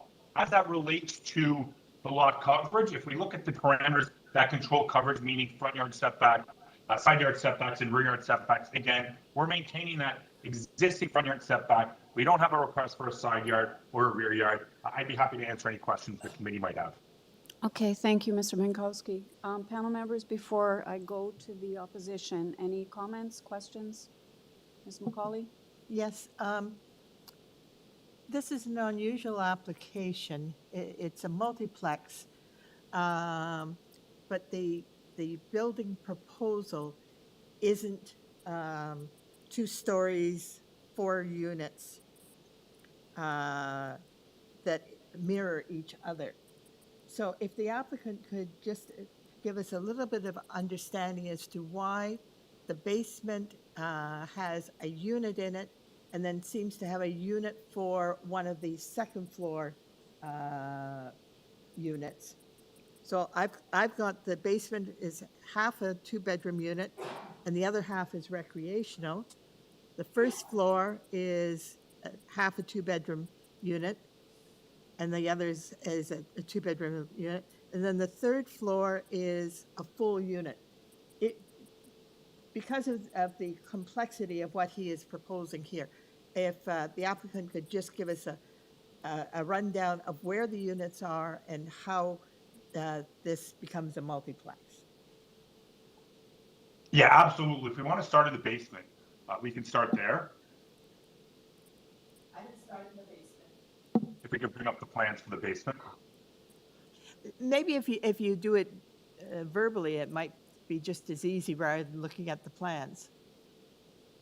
Sure, through you, Madam Chair, that's what I was going to do, Ms. McCauley, was kind of run you through how each unit is broken up. So on the top of the page on the basement, again, we see a living, kitchen, bedroom, and bedroom in the basement. That is a standalone unit within the basement itself that is self-contained. On the south side, we see a unit that is now linked with the first floor. So if we continue to the first floor, so we have one unit again on the top part. And as we continue to the first floor, we'll see on the bottom of the page where that unit is linked to the is linked to the basement. Okay, so that's the second unit. The third unit is on the top of the page here, which again is self-contained and is accessed from the front. If we continue to the second floor, this is more of a larger family style unit, being 4 bedrooms, entirely self-contained on the second floor. So the desire was just to offer a mix of units, with one of them being a larger family style unit, which is really being encouraged through both provincial policy as well as City of Toronto policy. Okay, so the upper floor is a very traditional floor of bedrooms and living and dining room. On the second floor, the main floor is divided into one unit and one unit with recreational uses in the basement, and then the basement has one unit and then the recreational uses for the first floor. That's Through you, Madam Chair, I don't believe Mrs. McCauley's mic is on. I kind of got some of that. She basically reconfirmed what you just said, that there's a full unit on the third floor, that the basement has one unit on the north side, then a part of it of the south side goes to the second floor, that's one unit, and then there's another unit on the second floor, and that's how you got your 4 units. Or on the first floor, rather. Correct, Madam Chair. I would call the second floor unit almost a California-style bungalow unit located on the second floor. That's quite wide. Okay, I'm going to go to the speaker now, and then we'll have you back. So, staff, do we have the speaker on the line? Through the chair, the speaker is not online. Is not? Oh, I thought she was.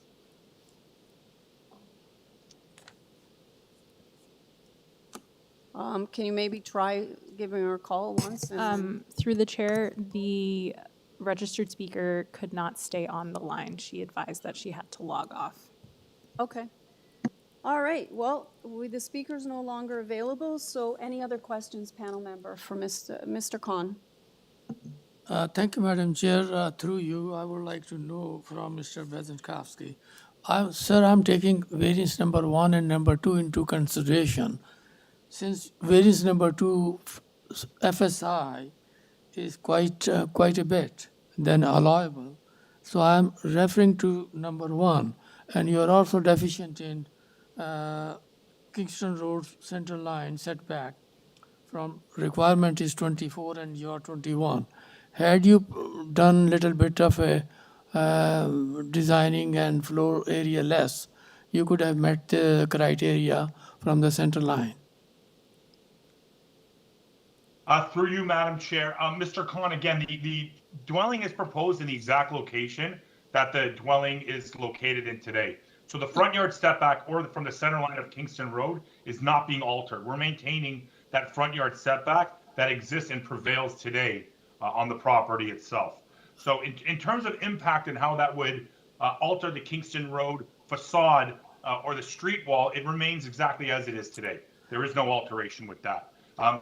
Going back to the question of the floor space index, when the City of Toronto implemented the multiplex zoning bylaw, the permission for 4 units is essentially across the city itself. What didn't happen when they implemented it is they didn't alter the exceptions of the zoning bylaw. So basically this affected 2 portions of the city, one being Scarborough and one being pockets of Etobicoke. The rest of the City of Toronto, if you are proposing a multiplex, does not regulate FSI. You are permitted to build as much as you want. Again, taking into conjunction things like setbacks, building length and building depth and building height. What that has done in places like Scarborough and Etobicoke, it is that almost choked the idea of adding a multiplex. If we look at what is permitted on this site being 260 square meters, if we take 4 units into 260 square meters, we're essentially looking at an average of 65 square meters in and around 670 to 680 square feet. What that would encourage in a multiplex would be small bachelor and 1-bedroom type units, which is really counterproductive to where the city is looking to go with larger rental style units. So again, in terms of that FSI, what is driving the increase in the FSI is not an increase in livable space via building length, because as I spoke previously through you, Madam Chair, Mr. Khan, the dwelling is 17 meters in length on all floors. We aren't deficient in side yard setbacks. We are actually in excess on the west side, and we do not have a setback to the rear. Again, granted, we do have that center line of Kingston Road, but even if we were to move that house back, we would still be okay in terms of the rear yard setback, but we are maintaining that, again, consistent street wall, which allows us to add amenity space in the rear yard rather than pushing the dwelling back. Thank you, Mr. Bezenkowski. Thank you. Any further questions, Ms. McCauley?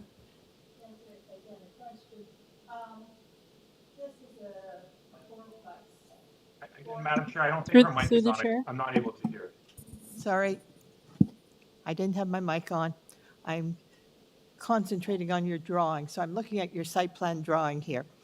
And this is, your proposal is for a 4-plex, obviously for 4 families to live here. This is Kingston Road. Kingston Road is a very busy road. there is virtually no on-street parking on Kingston Road. How many parking spaces are you proposing here? And how are you proposing for these 4 units? Okay, a couple of points I'd like to touch on there. Through you, Madam Chair, Ms. McCauley, there is available on-street parking in front of the dwelling and along Kingston Road, just not between the 7 to 9 and 4 to 6 times. So there is parking located on the south side. The zoning bylaw in this instance does not regulate parking because we are maintaining the 1 parking spot that is on there. There's 2 ways we can approach this through you, Madam Chair, Ms. McCauley, is how in reality the parking will happen and how through the zoning bylaw it will happen. Through the zoning bylaw, we are providing 1 space in the rear yard as we can see towards the rear. Now, Madam Chair, again, Ms. McCauley, I can't tell you what arrangement tenants might come up with, how they wish to park there, but through the zoning bylaw, we are providing 1. And again, Madam Chair, through you, Madam Chair, Ms. McCauley, we do not have a variance for parking. Again, subject to tenants having an arrangement of how, one may park over time. So that the rest of that rear yard, I see the parking space, the rest of that rear yard would be amenity space, would it? Not be paved? Correct. Okay. Correct. And right. I think, Madam Chair, through you, Madam Chair, Ms. McCauley, there is a condition of planning which ties us to basically the proposal that we are okay with. Yes, I saw that condition. I was more interested in that we don't have a number of multiplexes, so I'm trying to wrap my head around both this one with rather unconventional floors and how it fits in the context of the Scarborough area where people do expect to have off-street parking. So, as I said, I'm just trying to wrap my head around this. I know we're trying to go in forward, provide more housing. And Kingston Road, I don't have a difficulty with the intensity of use here. It's a good location for intensity. It's just, as I said, trying to get my head around it. So I have no further questions. Sorry that I took so long to yak about that. Anybody else? Any questions, panel members? Okay, let's take it into committee then for a decision. Mr. Khan? Thank you, Madam Chair. Now we have 7 variances in front of us, and I'm taking the recommendation from the planning staff and moving this application be approved with conditions plus forestry conditions. Okay, so the motion before us is to approve the application with community planning condition and urban forestry conditions. That's moved by Mr. Khan. Do I have a seconder for this? Ms. McCauley seconds. Okay, all in favor? That carries unanimously. Thank you, committee. Thank you. Item number 14, 345 Finch Dean Square. We have 1 variance before us, and the application seeks to construct an auxiliary structure in the north side yard. I do not show any opposition speakers. And just before I go to the applicant, the people in the audience, are you here to speak on an application? Which one? I believe we did that already. Is that 6? No, sorry. Through the chair, that's item 16. No, it's item 16. Okay. Are you both speaking? Yes. Okay. All right. Do I have the agent on the line? Okay. Are you the, hello? Are you? Hello. Yeah. Can I have your name and address for the record, please? My name is Imad Davis. I am from Aero Engineering. I'm the agent for 345 Dean Square regarding sandblast booth. It was the owner bought the property. Hi, sir, Do you have something going in the background? And do you have, can you mute if you have stuff going in the background? Because you're not coming through clearly. And secondly, you're speaking, just confirm that you're speaking on behalf of the owner. And finally, I don't think we need a full presentation, sir. I think we may just go to questions.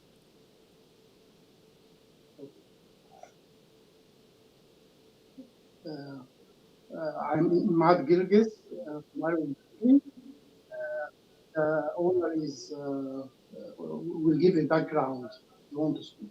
Okay, so you're speaking, so I'm going to see if my members have any questions for you. Your mic. Your mic's on. Your mic's on? Anybody over here? Ms. McCauley has a question for you, sir. Very quick one. Is this building already constructed? Did you hear the question, sir? No. Did you already build, has this building already been built, the structure? Yes, it was built before the owner bought the property in 2008. Okay, so it was built without a permit.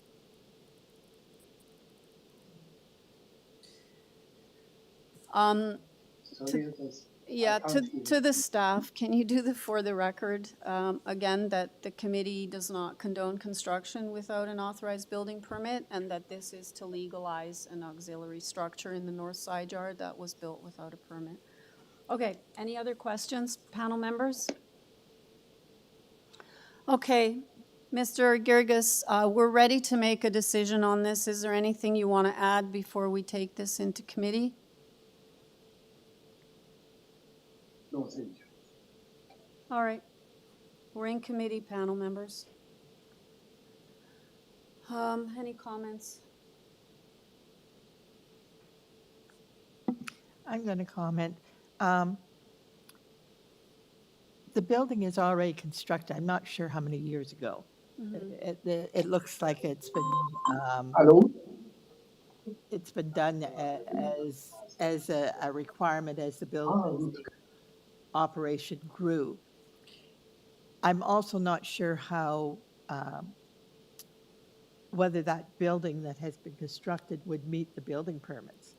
It looks a little bit flimsy to me, but we're not asked to talk about any of those things. So all we're asked is to, I guess, legalize the building as built. Yeah.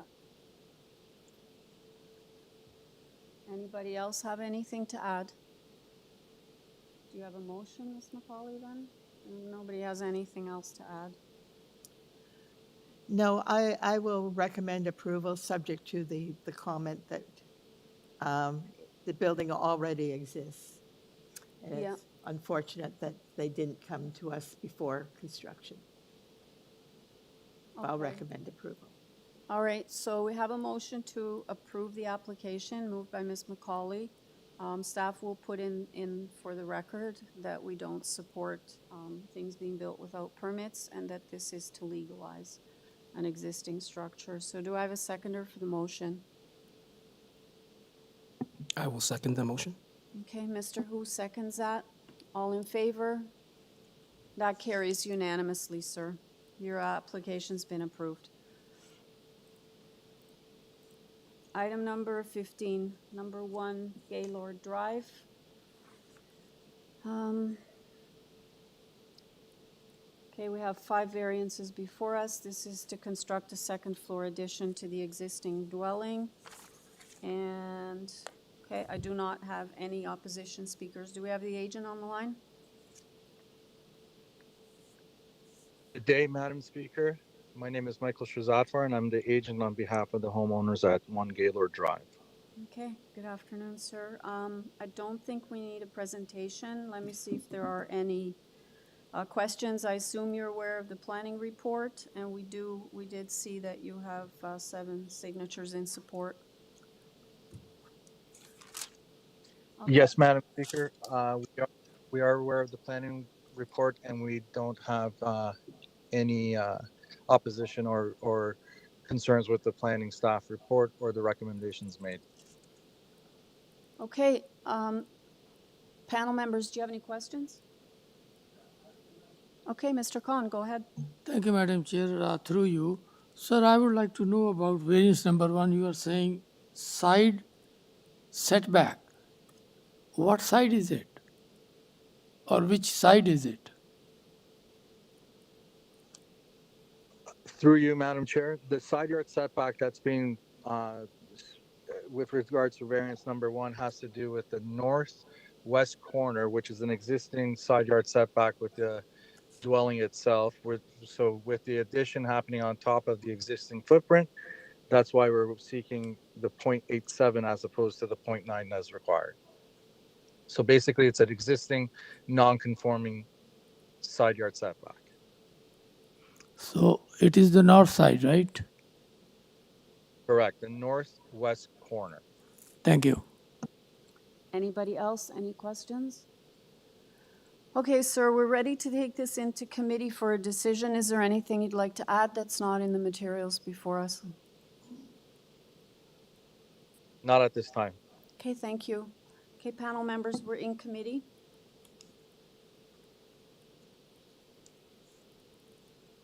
Hey, Madam Chair, I'll recommend approval of this application, subject to the condition that the community planning has said that it be built in accordance with the plans and the elevations as shown. Okay, I have a motion from Ms. McCauley to move approval of the application, including the planning conditions. I'll second the motion. Seconded by Mr. Khan. All in favor? That carries unanimously. Your application's been approved, sir. Thank you. Item number 16, number 9 Linden Avenue.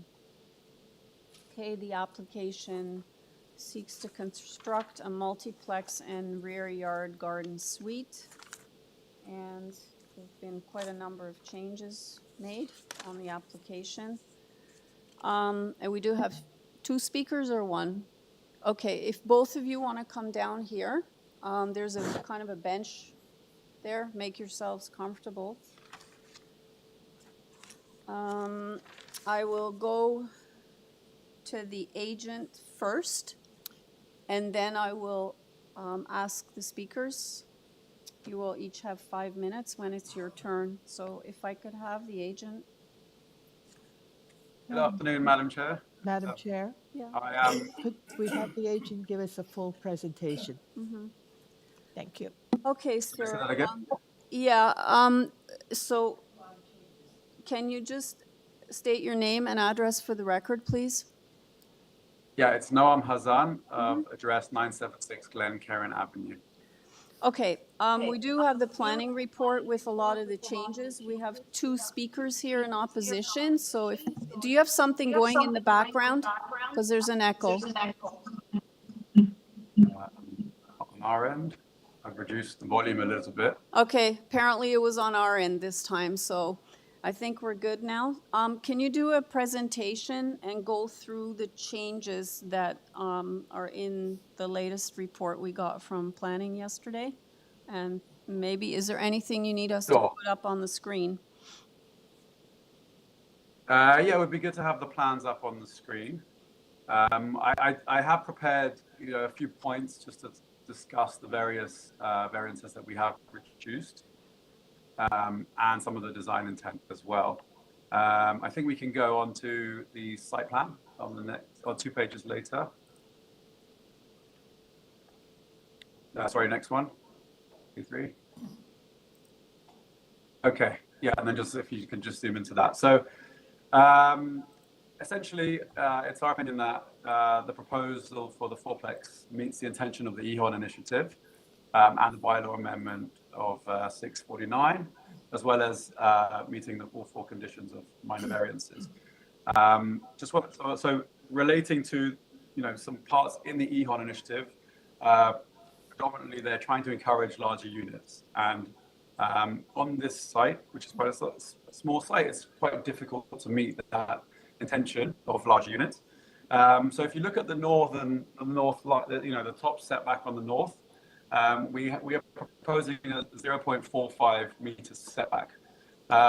This is actually an improvement from the location of the original building, which was 0.33 meters. So we have increased the setback from there. And any further reduction, basically, if we go to the, I guess, 2 pages later, for the first floor. Yeah, first floor's great. Sorry, yeah, that's fine. You can see bedroom 1 and 2 are side by side. So any impact to the width of the building actually ends up eliminating one of the bedrooms, reducing us, losing basically a bedroom on each floor if we reduce that width. So we've tried to maintain as tight as width as possible. I mean, they're still very tight bedrooms, but they're still functional. Anything less than that will reduce the number of bedrooms that we can get into these units. So, addressing, we're seeking basically variance 3, which is 0.5 meters from 0.9. I will add that there are a lot of precedents in the neighborhood for a 0.45 setback. We've supplied a list of precedents that refer to that. So that's the first point I want to address. The second one is another point in the EHON initiative, which is should not result in the injury or removal of a healthy tree under the municipal code, and is encouraged to expand the urban tree canopy through the planting of a new tree on the lot with a multiplex. So we have actually proposed to add a tree in the front of the property. We've also responded to some neighbor concerns about not enough soft landscaping. And we've been working a lot, hence the many changes to the notice with city planning to meet their expectations. We have agreed to adding permeable pavers wherever applicable on site, wherever there's hardscape. So if we go to, I guess, the site plan again, we've reduced the variance of the soft landscaping. Yeah, I guess you could see it on there. So we have increased the variance for the soft landscaping. There was a previously accepted COA hearing for a front yard parking pad, which we've kept. So originally, when the examiner had done the report, they had thought it was a variance, but we've shown that it was previously approved, so therefore it's no longer a variance. In regards to coverage, again, like these are quite small sites, 25 by I think 110 meters or 105 meters, feet. And therefore, there are still a lot of precedents in the neighborhood for additional coverage. So we, for these type of sites. And then I guess the main point that is in contrary to the city planning report is the 10 meter height that they're requesting. So I guess if we go to the section on the last page, or one of the last pages, sorry. Okay. Yeah. Yeah, actually go to the next page for the second, a couple down. One more. Sorry, keep going. Keep going to the multiplex section. There we go. Yeah. So you can see that the height is only 10.53 meters at the peak. It's actually 9.92 at the lower end. And this is part of the bylaw. It has to have a certain slope in order for it to comply. We did increase that because we have come up with a creative system to ensure we have enough floor space, and we've actually put mechanical in the ceiling. And what that does is it creates a bulkhead. So if we start compressing the height of each floor, we reduce the ability to put the mechanical in the ceiling, and therefore it takes up space from the bedrooms. And our clients are really keen on really maximizing the number of bedrooms on this site, again, in line with the EHON initiative. And then finally, last point, if I may, it's over time, but just one quick last point.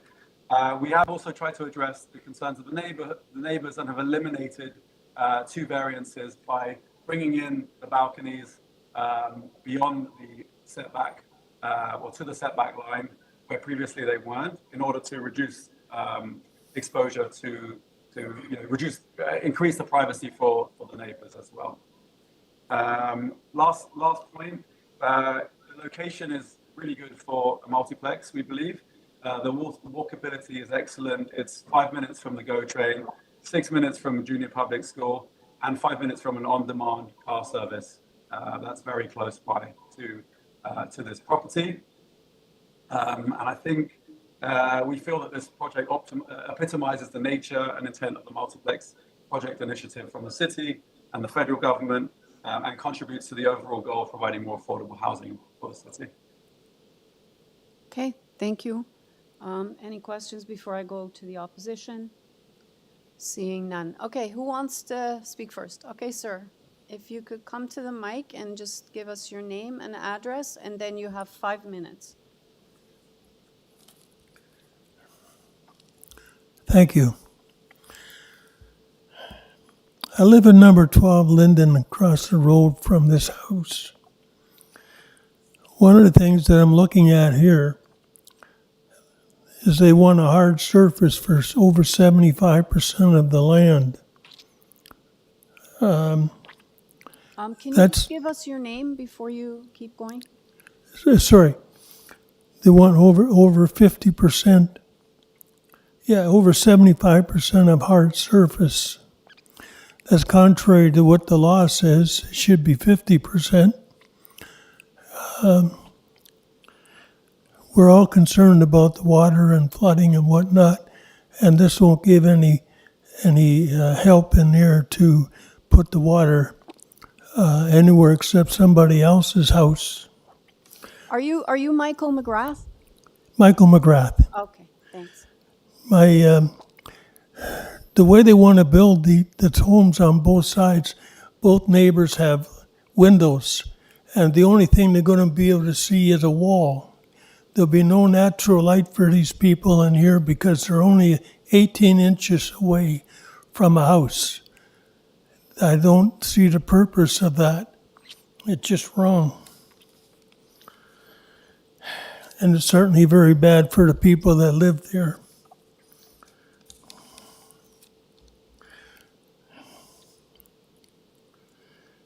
The proposed building looks like an apartment building, not a house in here, and it doesn't fit in the street. There's certainly a lack of green space. The 5 units that they want to put in, they're not providing any parking except for one space. And what's going to happen? Where are these other families going to put their car? They're going to put them on the road. That's where they're going to go. And that's not fair to the people who live on that street. They should provide parking for them or not build it, and they shouldn't build it. It's going to create abundance of garbage as well, because you're going to have 5 families in one house. You're going to have 15 or 20 people or more living there, and that's just wrong on a small lot there. And it certainly will create a strain on the existing.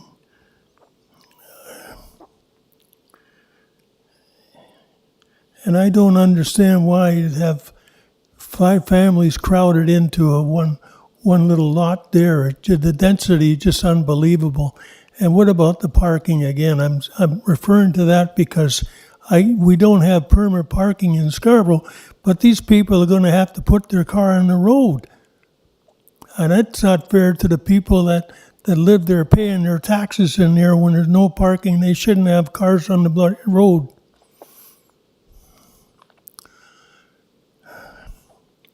Well, you know my point of view here, and I think it's wrong, and it's a decision that you'll have to make and live with. But this is the wrong kind of building to put on our street. It just doesn't fit the neighborhood. It's an apartment building.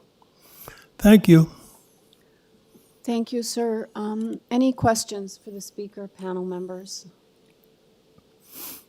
Just one question. Is there anything like in the surrounding area that's this big or is there anything similar to this in your area at all? No, nothing like this at all. I've been there for 44 years. Oh, I do have, I have dozens of signatures from the people that live on the road. I'd like to give these to you. They live on Linden Avenue. Unfortunately, because we have virtual hearings, so we can't take things after the hearings already started. They would have had to have been sent in electronically. So unfortunately, I can't accept them. But how many just you can tell us how many people you spoke to. I'm 77 years old. I don't know how to use a computer. Yeah, it's a bit of an adjustment, I think, for. Could you tell me, I have a file number A018724SC. You know what, after you can speak to the staff and maybe they can explain more to you. Okay, the last thing I want to say, we have dozens of people that feel the same way I do, but it doesn't sound like you're interested. Well, like I said, unfortunately, because things are being held virtually and in person, when we take something now here physically from you, the people that are watching can't see it. So that's why we can't take it unless it's been electronically submitted. Okay, It's but not these- that we don't want to hear it. So you've told us that you have a lot of, how many signatures do you have? Do you know? Oh, about 30. Okay. But these are So all, the members have heard you say you've had 30 signatures from people in the area that are okay. opposed. But these are all taxpayers too, and they don't want the building being built. They don't want 5 families living in one little lot in there. Okay. Thank you. Thank you, Mr. McGrath. Didn't know what else to say.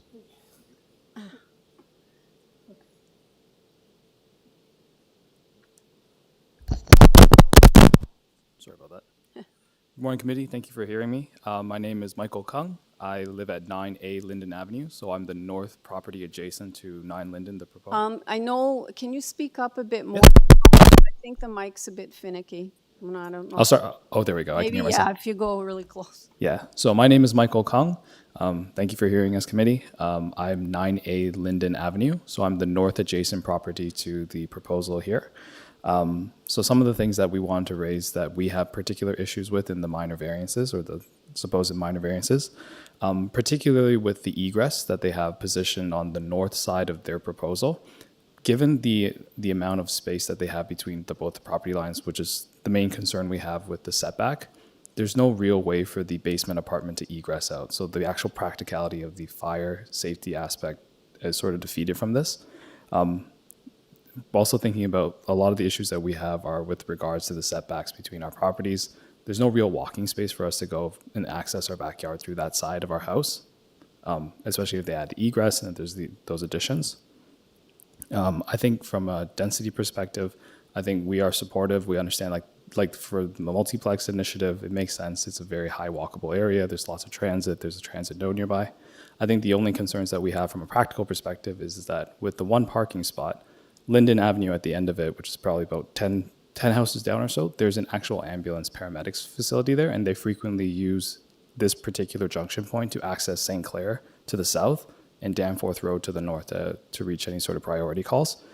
I think the reality of it would be is that whether regardless of like having on-street parking for 3 hours, I don't think there would be people who would adhere to that. I think that's just one of the concerns that would happen in this particular area, especially because Linden is the straight connection between St. Clair and Danforth.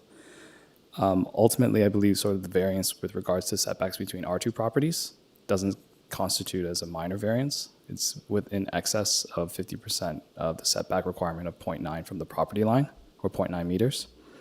I think the other thing would be is that from a perspective, if we were to decide to do a second floor addition on our property, we'd also have to apply for the same variance. So we have the same sort of challenges that we have right now.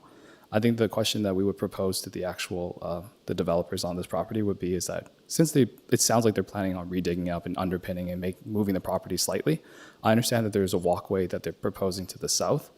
If there's potential for putting the egress on that side, there might be addressing that safety hazard, or even just shifting the property more to the south from where it currently stands. I understand that what they're trying to do is to make sure that the properties and the floors and the units they're trying to create are habitable and not like condo size, but like more for them like a family orientation. That makes sense to me.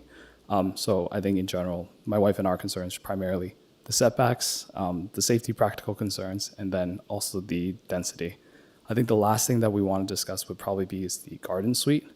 I think just based on the total massing of like on a very small property lot as the proponent has already identified and sort of everyone else has identified, I think the multiplex, the main story unit, I think we can work with.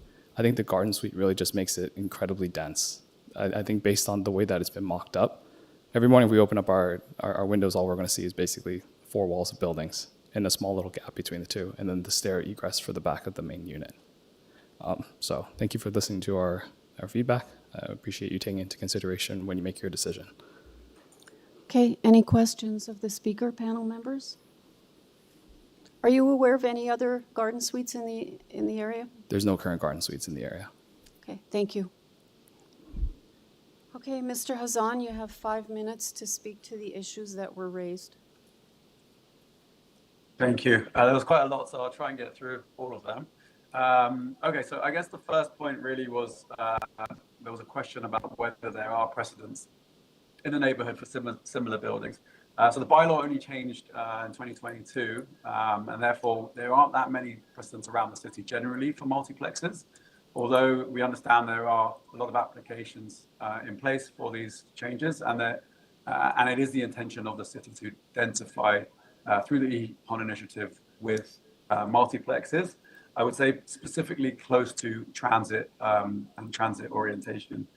In regards to the parking comment, so again, multiplexes, the multiplex bylaw promotes multiplexes close to public transit, and we think this is a really great location for that, being so close to the GO train, as well as various other public transit infrastructure. In regards to the drainage, so we have, since the original notice has come out, we have addressed that quite substantially. We have added, I think almost double the softscape than we had previously, and I think we're around 59% now, versus what we had earlier. And we have also added permeable paving, as well as that tree that we believe will also soak up, more of the excess water in that front yard landscaping. With regards to the egress comment on the north side, so we do not have an egress on that side. The minimum egress basically width is 900 millimeters, and that is on the south side. Sorry, 1 meter on the south side, which is also accessible for the garden suite. So there is just the one egress. For the basement, we do have 2 egresses, so there isn't a concern of safety, and obviously that will be dealt with at permit stage. I will also add there was a comment about fire safety, so that wall on the north is non-combustible according to the OBC, and there's an hour rating on there. So really, from a fire concern, there shouldn't be any concerns with the northern neighbour. With regards to the access to the backyard for this neighbour, again, we have improved the setback from what it was previously. Previously, it was 0.33, and we've moved it to 0.45 meters. Again, also a lot of precedents in the neighborhood for 0.5 on a 0.9 meter setback. Basically because of, I assume because of the width of a lot of these properties and the size. In regards to the ambulance, we have not heard anything from any third parties for this being a concern, or any agencies. And again, we're really sort of developing what is in line with what the city is asking for in terms of multiplexes. We strongly believe that this is really the ideal concept for this multiplex EHON initiative, and I think that's in line with the evolution of what we're going to start seeing across the city generally. So those are our main comments, main points. Okay, thank you. Panel members, any questions for Mr. Hazan? Mr. Khan has a question for you. Thank you, Madam Chair, through you. Mr. Noam, I find that 14 variances, some are redundant and some are repetitious. I find number 6, you have amended, which is 0.9 meter, and that is the requirement. So it should have been deleted. And also, We have deleted 3 variances from the 14. There you go. It's on screen. Okay, perfect. Thank you. And sir, number 8 and number 10, they are the same. They are repetitious. Should have been 1. Number 11 and number 13, repetitious again, should have been 1. And also I'm coming to another one, number 1 and number 9.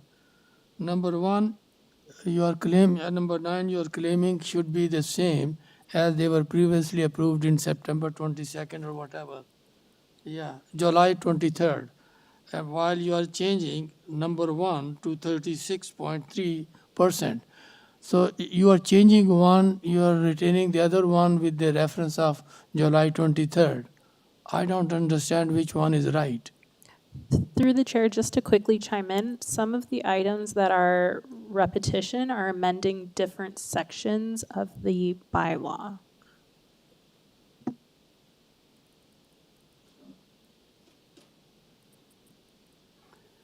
Okay, any other questions, panel members? Okay, I'm not seeing any other questions for you. Let's take it into committee for a decision. Can I just say one more comment? That's okay. Make it really Just in response to Mr. quick. Khan. Okay, we're out of. Sure. Yeah, I would agree with Mr. Khan. There are a lot of variances here that on previous applications or other applications we've worked with would be under one variance. So it does seem like there is a lot, but really once you kind of break those down and you remove, some of those previously accepted variances, it is a lot less than what it seems like. It's not as impactful. Thank you. Okay, we're in committee. Oh, you have a question? Sorry, we're not. We have another question for you, Mr. Hu. Through the chair. Sir, are you aware the community planning report is suggesting the height be capped at 10 meters as opposed to 10.53 meters? Yeah, we are aware. We have discussed it with them. I will point out it is just at the peak of the roof. At the lower end, it's 9.92. And again, as I mentioned earlier, the reason we did that was so that we can maintain the space on the floor, because we've come up with a smarter mechanical system where we've actually put it in the ceiling rather than taking up floor space, so that we can have 3 bedrooms. It's very tight site, so any tweak, any move in any direction really impacts the number of bedrooms. And we fear that if we have to reduce the ceiling height, we'd have to take that mechanical from the ceiling, put it onto the floor plate somewhere, and then eliminate one of the bedrooms on each floor. So that's really the concern. And also, like, the height on the third floor at the shortest end is 7 feet, where you kind of get to the lower end of the pitch. So it really, like, any reduction would impact, and it's really quite a small variance. It's 0.53 compared to 10.53 compared to 10. If it's something we have to do, we can relook at it, but we'd really like to keep that height if possible. My question is, because it does impact. My question really is 10 meter a problem for you, or is 10 meter okay? I think we could work with it, but if it could potentially create some challenges with a number of bedrooms. If it's a condition, like if it's the only thing that will kind of help us get this through, then yeah, I think we can work with you. But obviously, if we can keep it, it's definitely preferable, as it could impact the number of bedrooms on each floor. Okay, thank you. Mr. Khan. Thank you, madam. I didn't get the answer for the question that I have, but I will be requesting you again. You are claiming number 9 that was approved on July 23rd, 2020. But when you go back to variance number 1, on July 23rd, 2020, it was 34.7% approved. But now you are asking 36.3%. So you are not claiming the same thing, you have increased. So I don't understand one variance you are claiming under the 2020 approval while you are changing to number 1. Yes, I think we may have just missed that, but it should really say, we may have just missed that when we kind of put together this report. But essentially, we are asking for an additional variance beyond what was previously accepted. Again, there are lots of precedents in the neighbourhood for a higher coverage, 40 plus. We've seen it, and we have that on the comparable document that we shared. 40 plus percentage, that is. But yeah, I think it should, rather than permitted coverage of 33%, I think, based on the previous hearing, it might be higher than that. Thank you. But it's still we're still asking for a variance, basically. It would still be a variance. Any other questions? All right, we're in committee now. Ms. McCauley? I've been waiting for us to get into committee. Yeah. I've been trying to figure out this application. And I'm going to put some of it back into, we've got a host of numbers. But 9 Linden is a small property. It's got a frontage of 25 feet, 7.6 meters, and it's got a depth of a little over 100 feet. This is a very small property. It's similar to everything else that I can see on Linden Avenue. They're all 25-foot lots. They're all about 100 feet deep. What is different is that each of those lots has one dwelling unit on it. What we have here is an application for a multiplex for 5 dwelling units plus a garden suite. And I'm looking at it, and I think there's only supposedly 1 garden suite and 1 unit in the garden suite. So on this 25-foot lot, we're proposing 6 dwelling units. Five dwelling units. Excuse me, but we're in committee. 5 dwelling Sorry. units plus a garden suite, I believe. Okay, so 6 dwelling units, because a garden suite, in essence, is a dwelling unit. Whether it's 5 or 6, it's more than the 1 which is on every other lot in this area. The gentleman who is speaking has impressed me with his ability and with his creativity. And he's explained how they found this and how they could do that and how they could do that.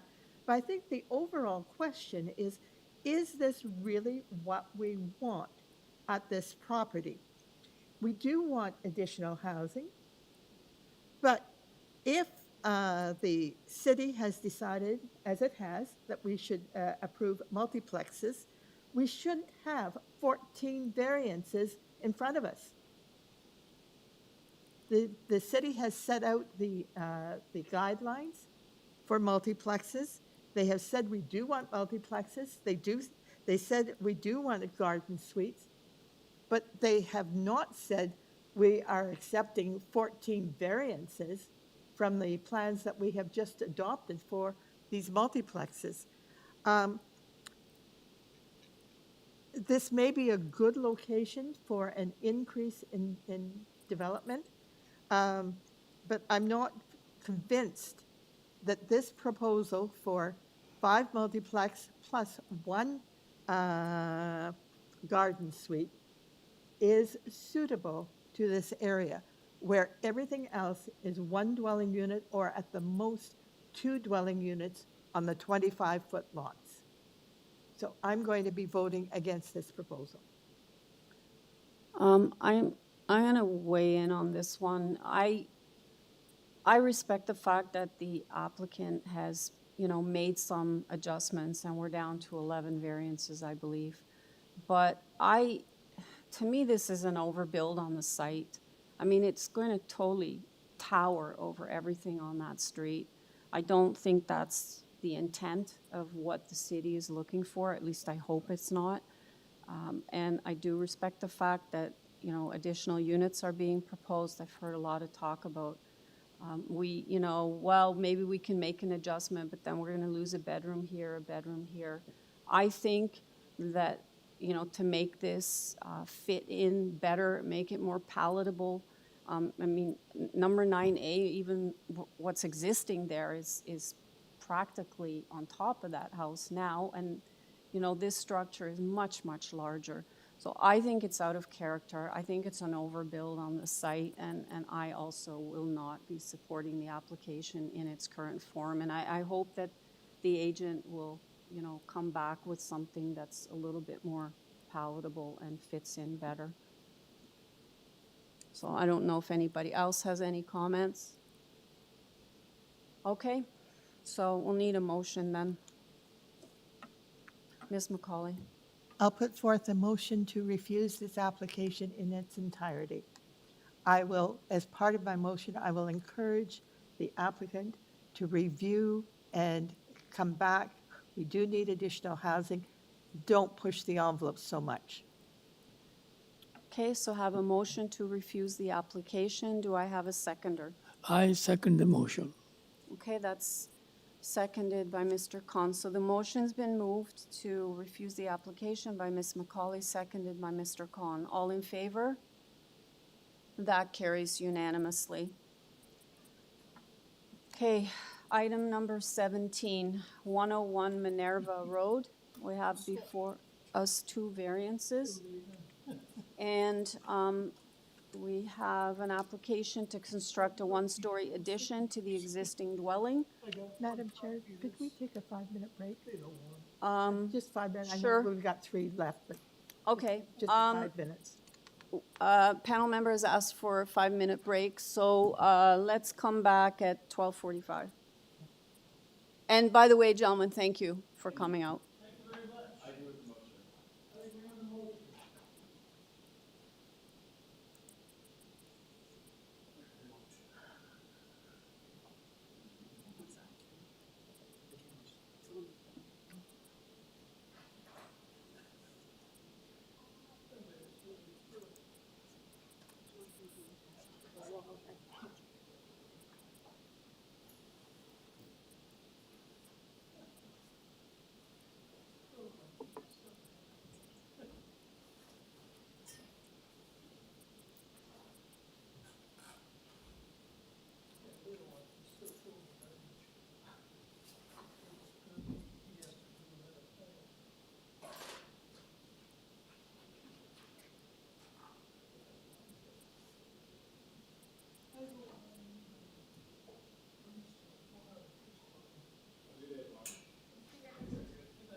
I can pee really fast, let me tell you.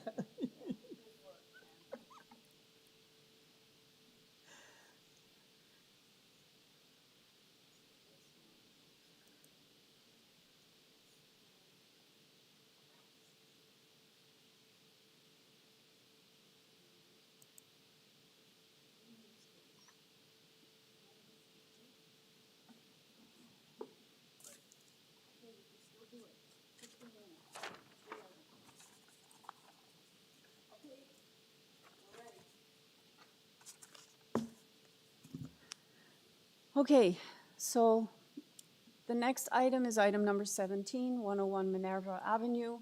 We have two variances before us, and this is to construct a one-story addition to the existing dwelling. I only have the agent, I believe, no opposition speakers. So do we have the agent on the line?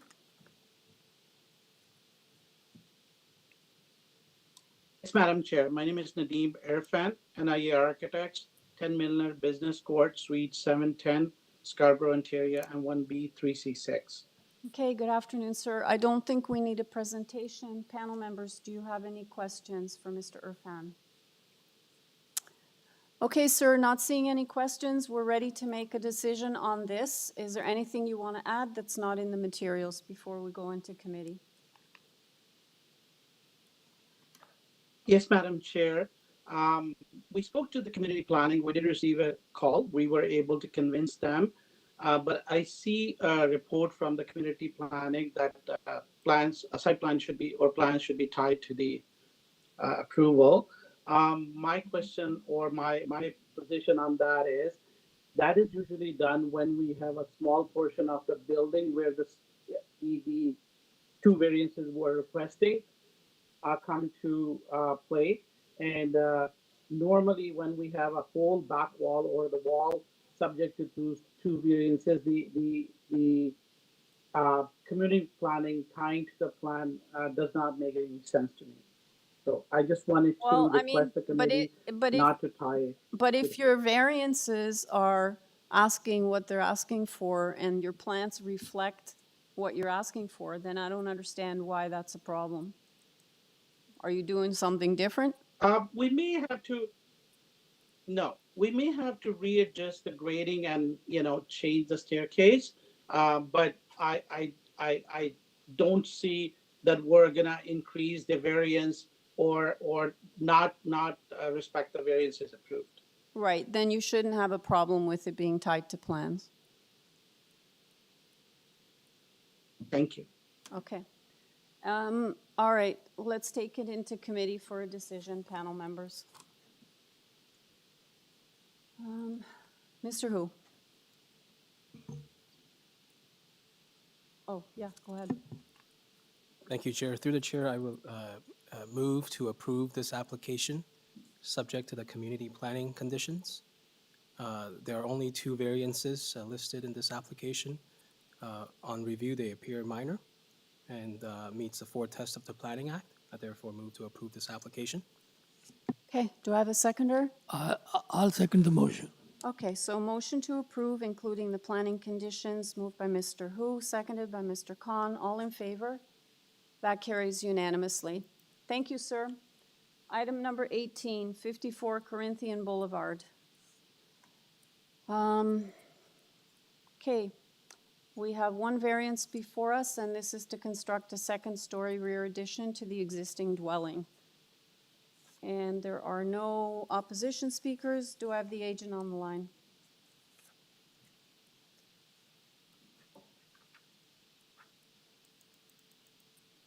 Hello, are you there, Mr. Washington?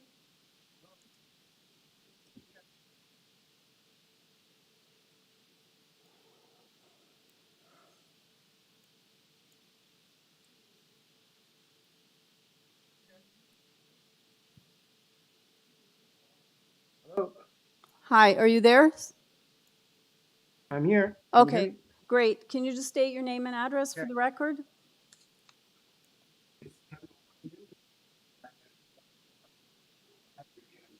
Can you say something, Mr. Washington? Hello. Hi. Hi. Yeah. Are you on a computer? Are you on a phone? Are you on a? I'm on a computer. Okay, now I can hear you. Just if you can state your name for the record and your address, please. So my name is Kevin Washington. My address is 105 Humers Drive, Whitby, Ontario, L1N 1C1. Okay, thank you. I don't think we need a presentation. Panel members, any questions for Mr. Washington? Okay, sir, we're ready to make a decision on this. Is there anything you want to add that's not in the materials before us? No, there isn't.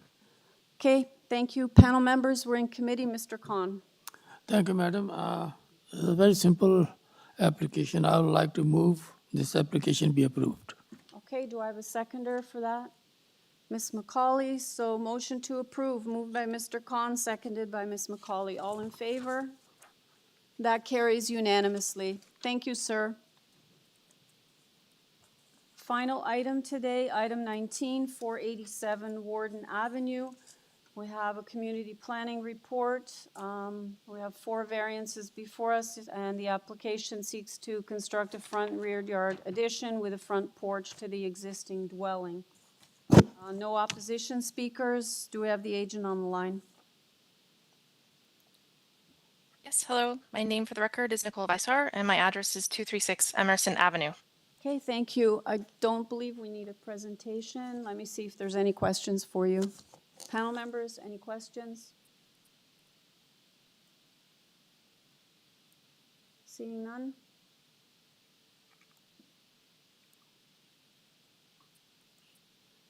Okay, is there anything you'd like to add that's not in the materials before us before we take it into committee for a decision?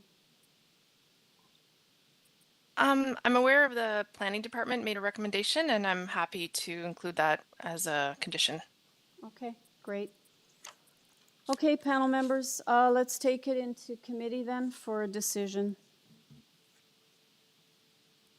Mr. Khan. Thank you, madam. It's a straightforward application recommended by the staff to be approved with conditions and also with the metro notes. Yeah, Metrolinx is advisory, so I don't think we Okay, include madam. it. Thank you. Okay, so Mr. Khan has moved approval of the application, including the planning conditions. Do I have a seconder? Through the chair, I'll second the motion. Okay, so that's seconded by Mr. Hu. All in favor? That carries unanimously. Okay, thank you, everybody, and we stand adjourned at 12:52, or Motion- sorry, something else? Through the chair, motion to Oh, adjourn? motion, yeah. Thank you very much. Who wants to move the motion for adjournment at 12:52? Thank you, Chair. Through the chair, I would like to move the meeting be adjourned at 12:52. Okay, so that's moved by Mr. Hu. Who wants to second it? Ms. McCauley. All in favor? All right, we are now formally adjourned. Thank you, everybody. Thank you. Working on it.